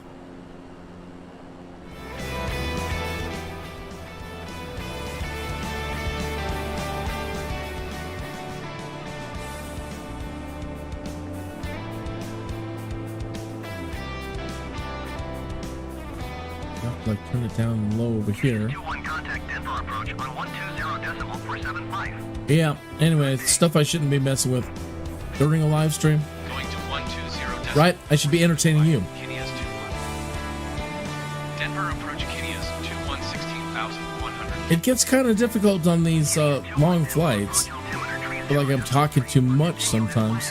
Look at how beautiful that is. Ah, Colorado. Colorado, Colorado. We are home.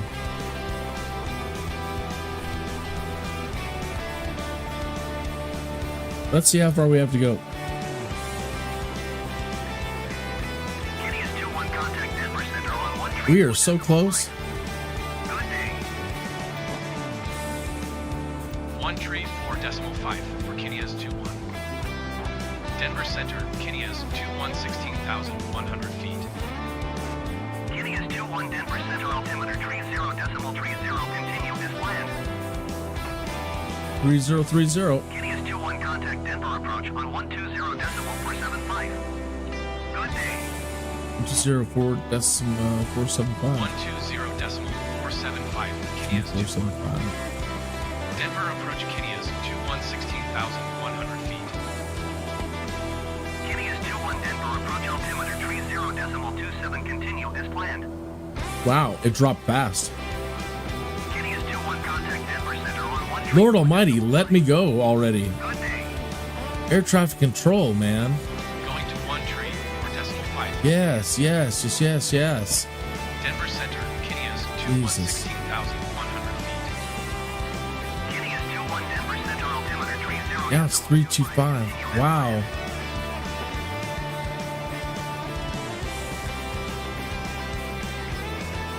Are you done talking now?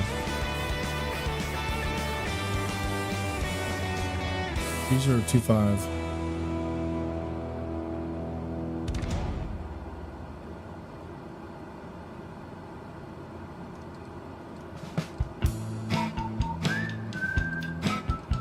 Kinneas 21 contact Denver approach on 120.475. My God.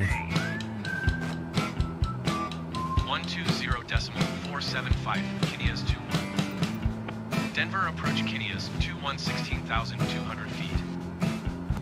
Kinneas 21 Denver approach altimeter Wow, now it's 3020. It's plummeting.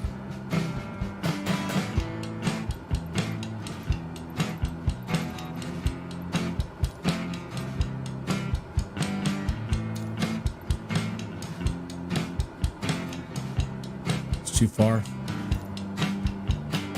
3020.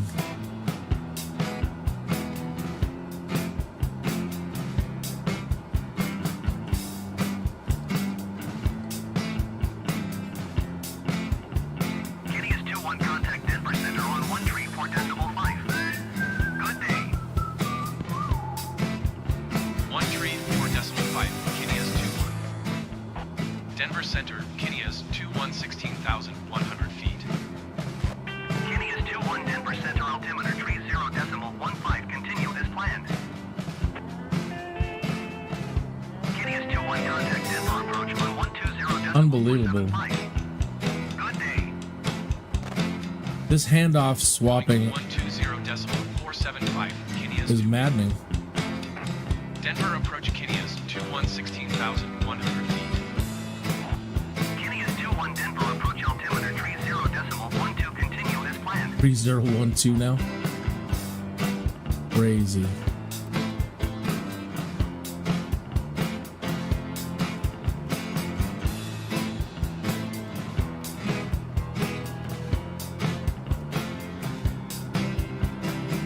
Reserve too.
All right.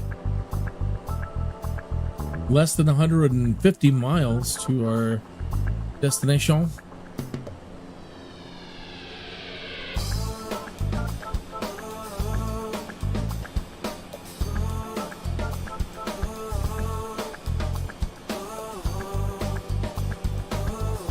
Greg Moffat.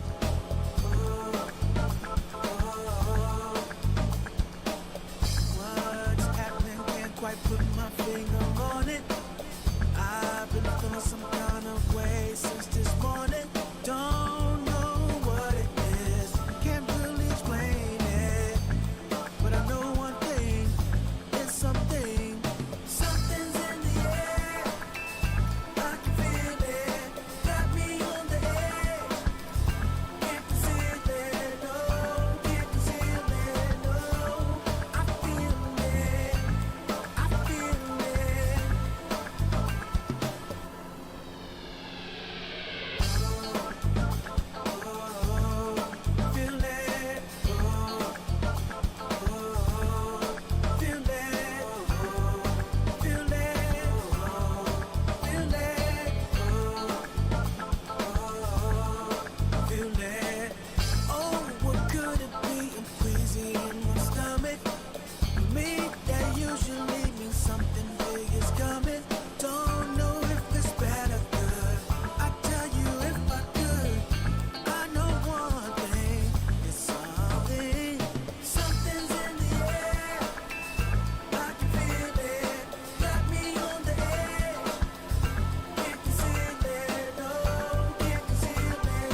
I'm expecting a Taylor Swift song.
Yowza. 6 minutes after the hour. Yowza, yowza.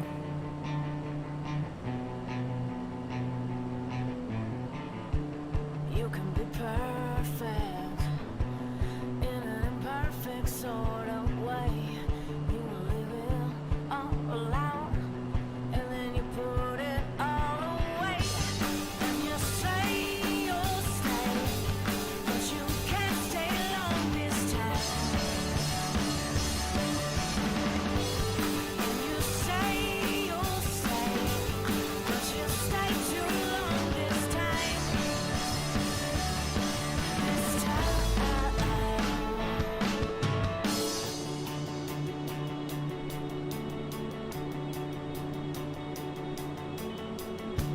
Now that you heard this, loud and clear ringing in your ears, give it a purpose. Happy to dry up all those tears, and you'll stay this way, but you can't retrace those lines. And we'll play this way, but be careful what you find. You find.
Meeker.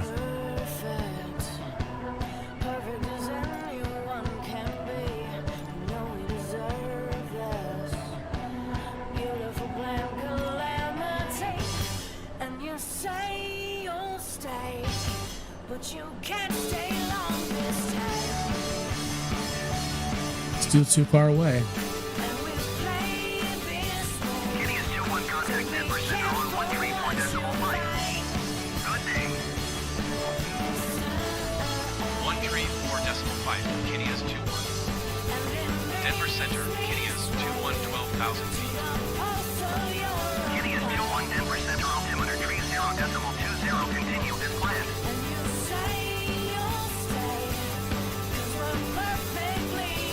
Naval Oil Shale Reserve. Oh, there's Glenwood.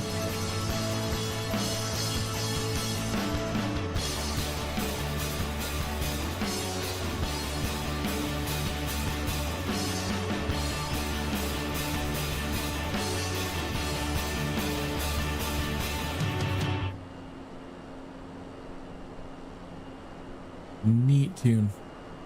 10 minutes after the hour.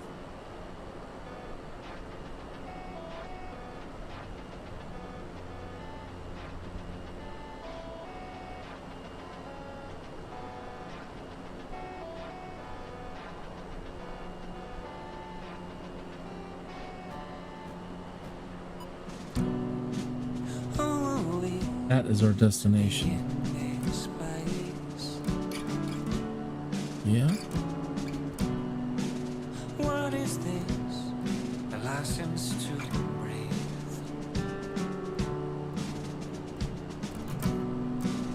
What is done when you can't even see?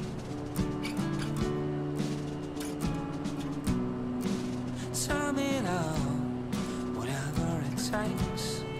You so me. Talk about the weather right now. No bit distracts him from all our blood. Talk about the weather right now. Nobody believes you when all is done.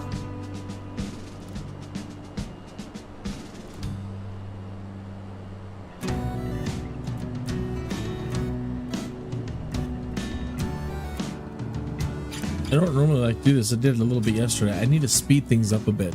I'm on a bit of a time schedule today, and I need to make this landing, but I need to do it a lot sooner than we're doing it. So I'm going to engage warp drive, Chewie. What is this? Burning red sheets. What is done when you can't even see?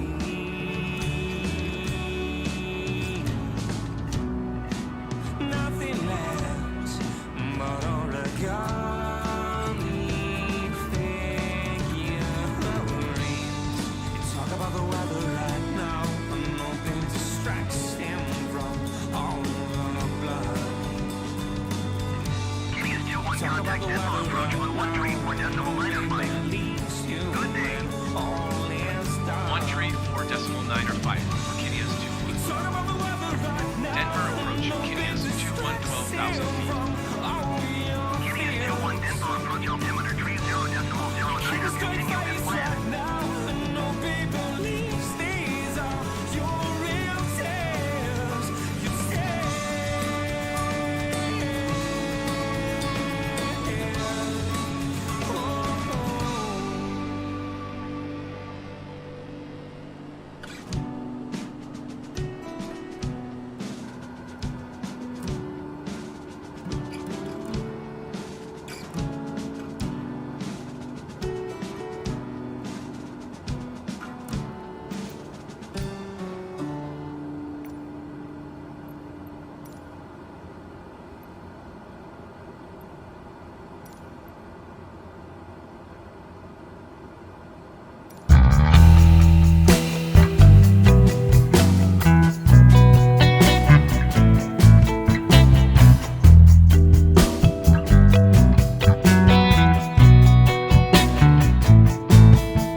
speed.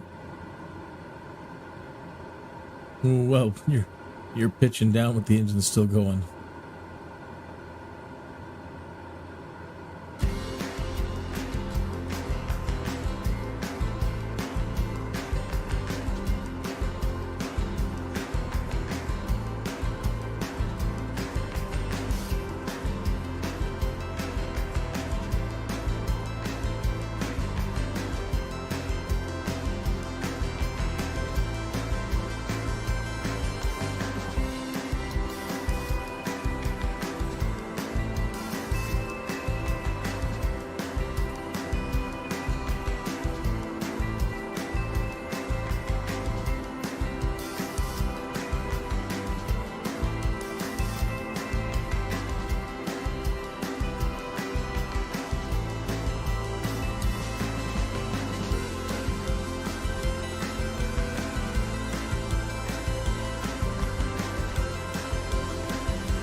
This is not. That's right. It's got a proper runway.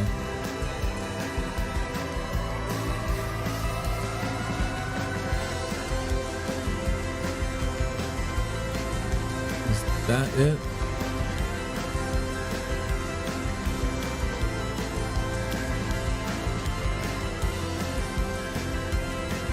I think that was it. I don't know. Coming this way didn't make any sense. There's no strip this way.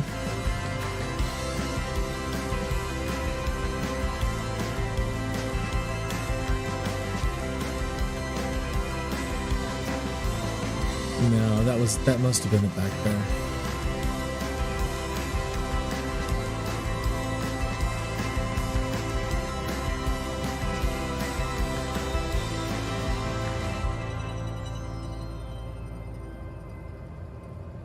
Denver approach Kinneas 2-1 is type Cessna Caravan 1 mile southeast of Delta 175,000 feet.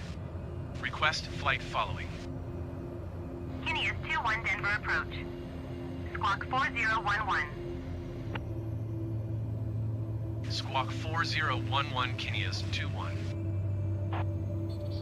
Kinneas 2-1 radar contact 1 mile east of Delta 175,200 feet. Yeah, that's it. Altimeter tree 0.23. Roger, Kinneas 2-1.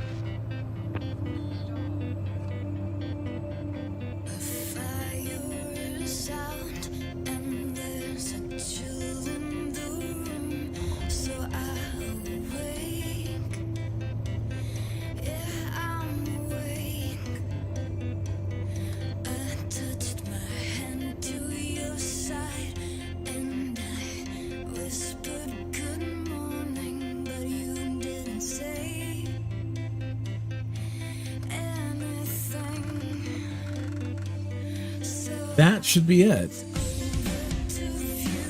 That's the only runway around here.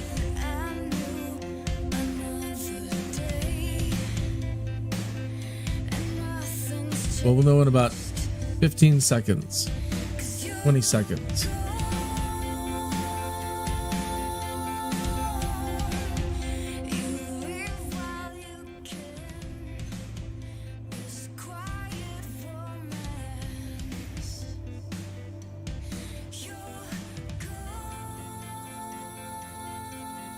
No.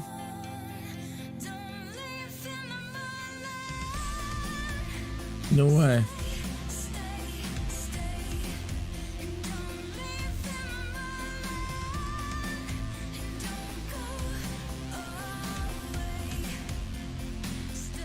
That's the only runway.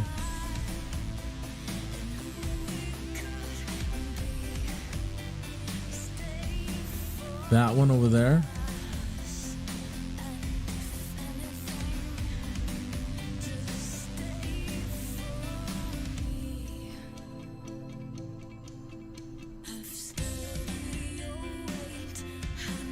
Those are side roads.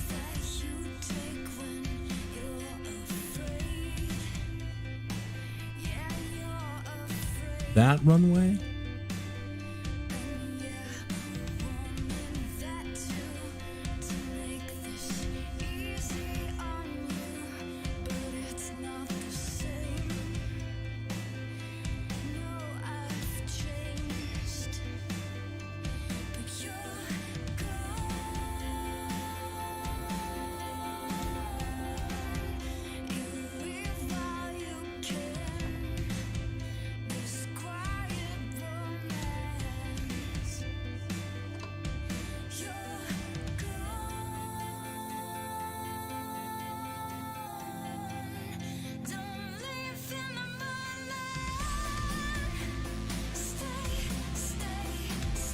So where was that? Let's reset that.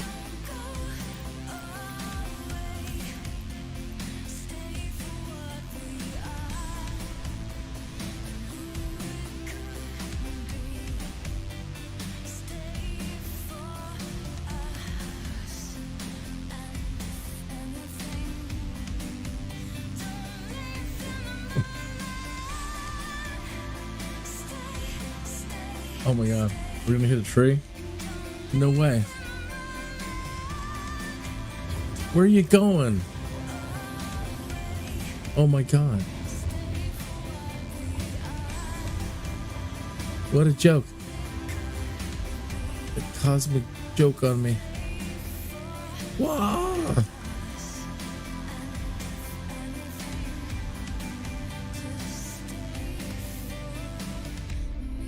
I'm glad we didn't hit anything. Wow.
Let's try this, or we're at the wrong place.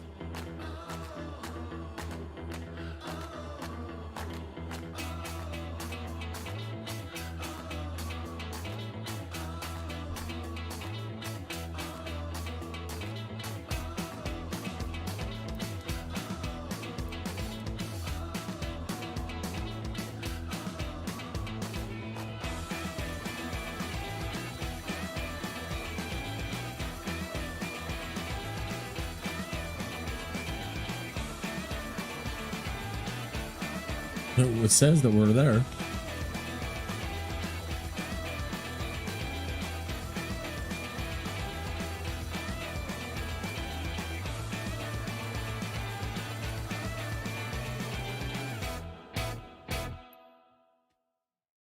Huh.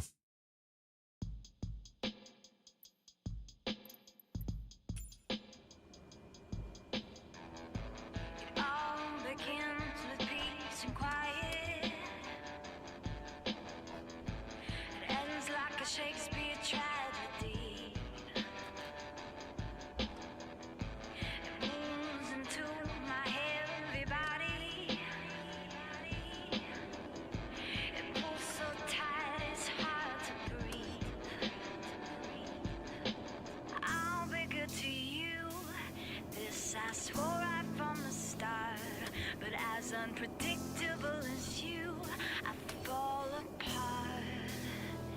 It's chemical.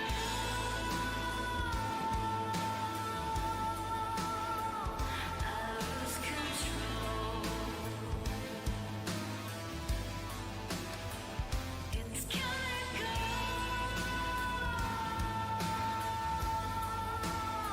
I thought you should know.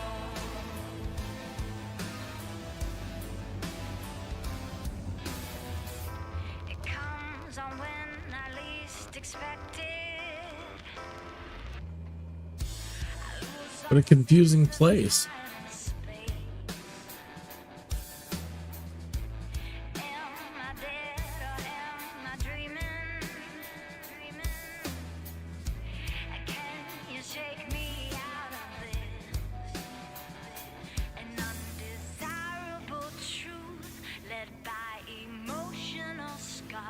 Well, folks, I'm not really sure. We're at the right airport.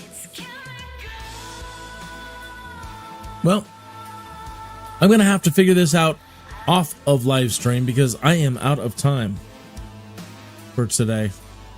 Lots of time. So, thanks for joining me for today's flight. I can confirm that, yeah, the exploration stuff is working and you can find gold. So at least that made the day profitable. I still have to just figure out why it doesn't see me just not on it, or it wants me to be right over here next to this building. All right, we'll give it one more minute. I just need to do a hard right onto this runway and follow it down a little bit.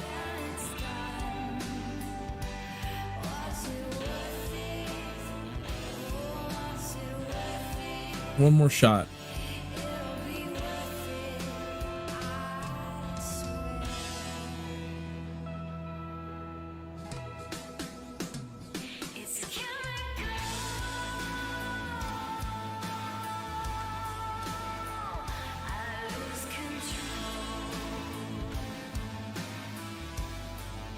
What now? Come on.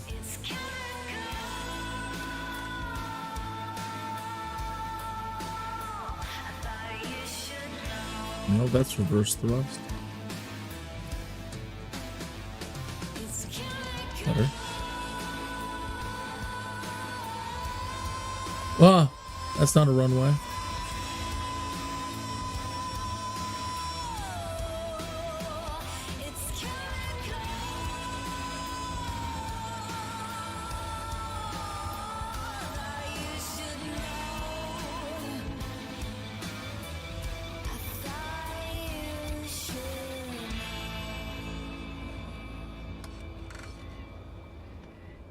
I don't see that building that they're talking about.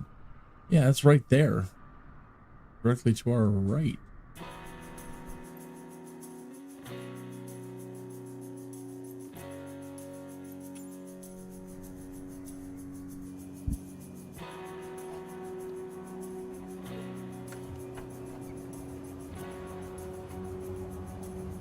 I don't see it. It's supposed to be a big building right here.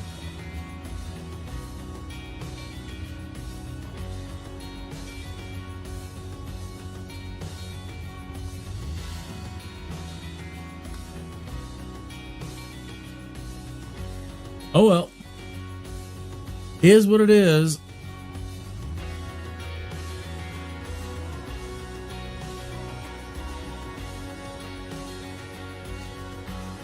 Come on, pay us.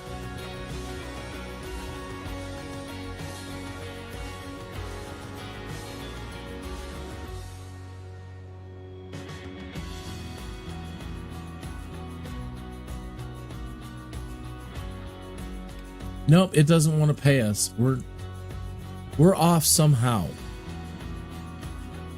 So again, I'll have to try to either figure it out later. Just it was a freebie for somebody today. Merry Christmas.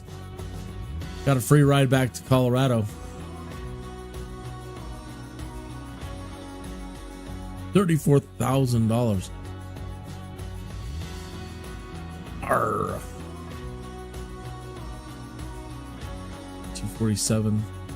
I don't know what Delta is. Yeah, maybe I'll try to drive over there. All right, folks, I am out of time. So thank you for tuning in for today's live stream. And we'll pick it up tomorrow here in Colorado again and make our way even closer to home.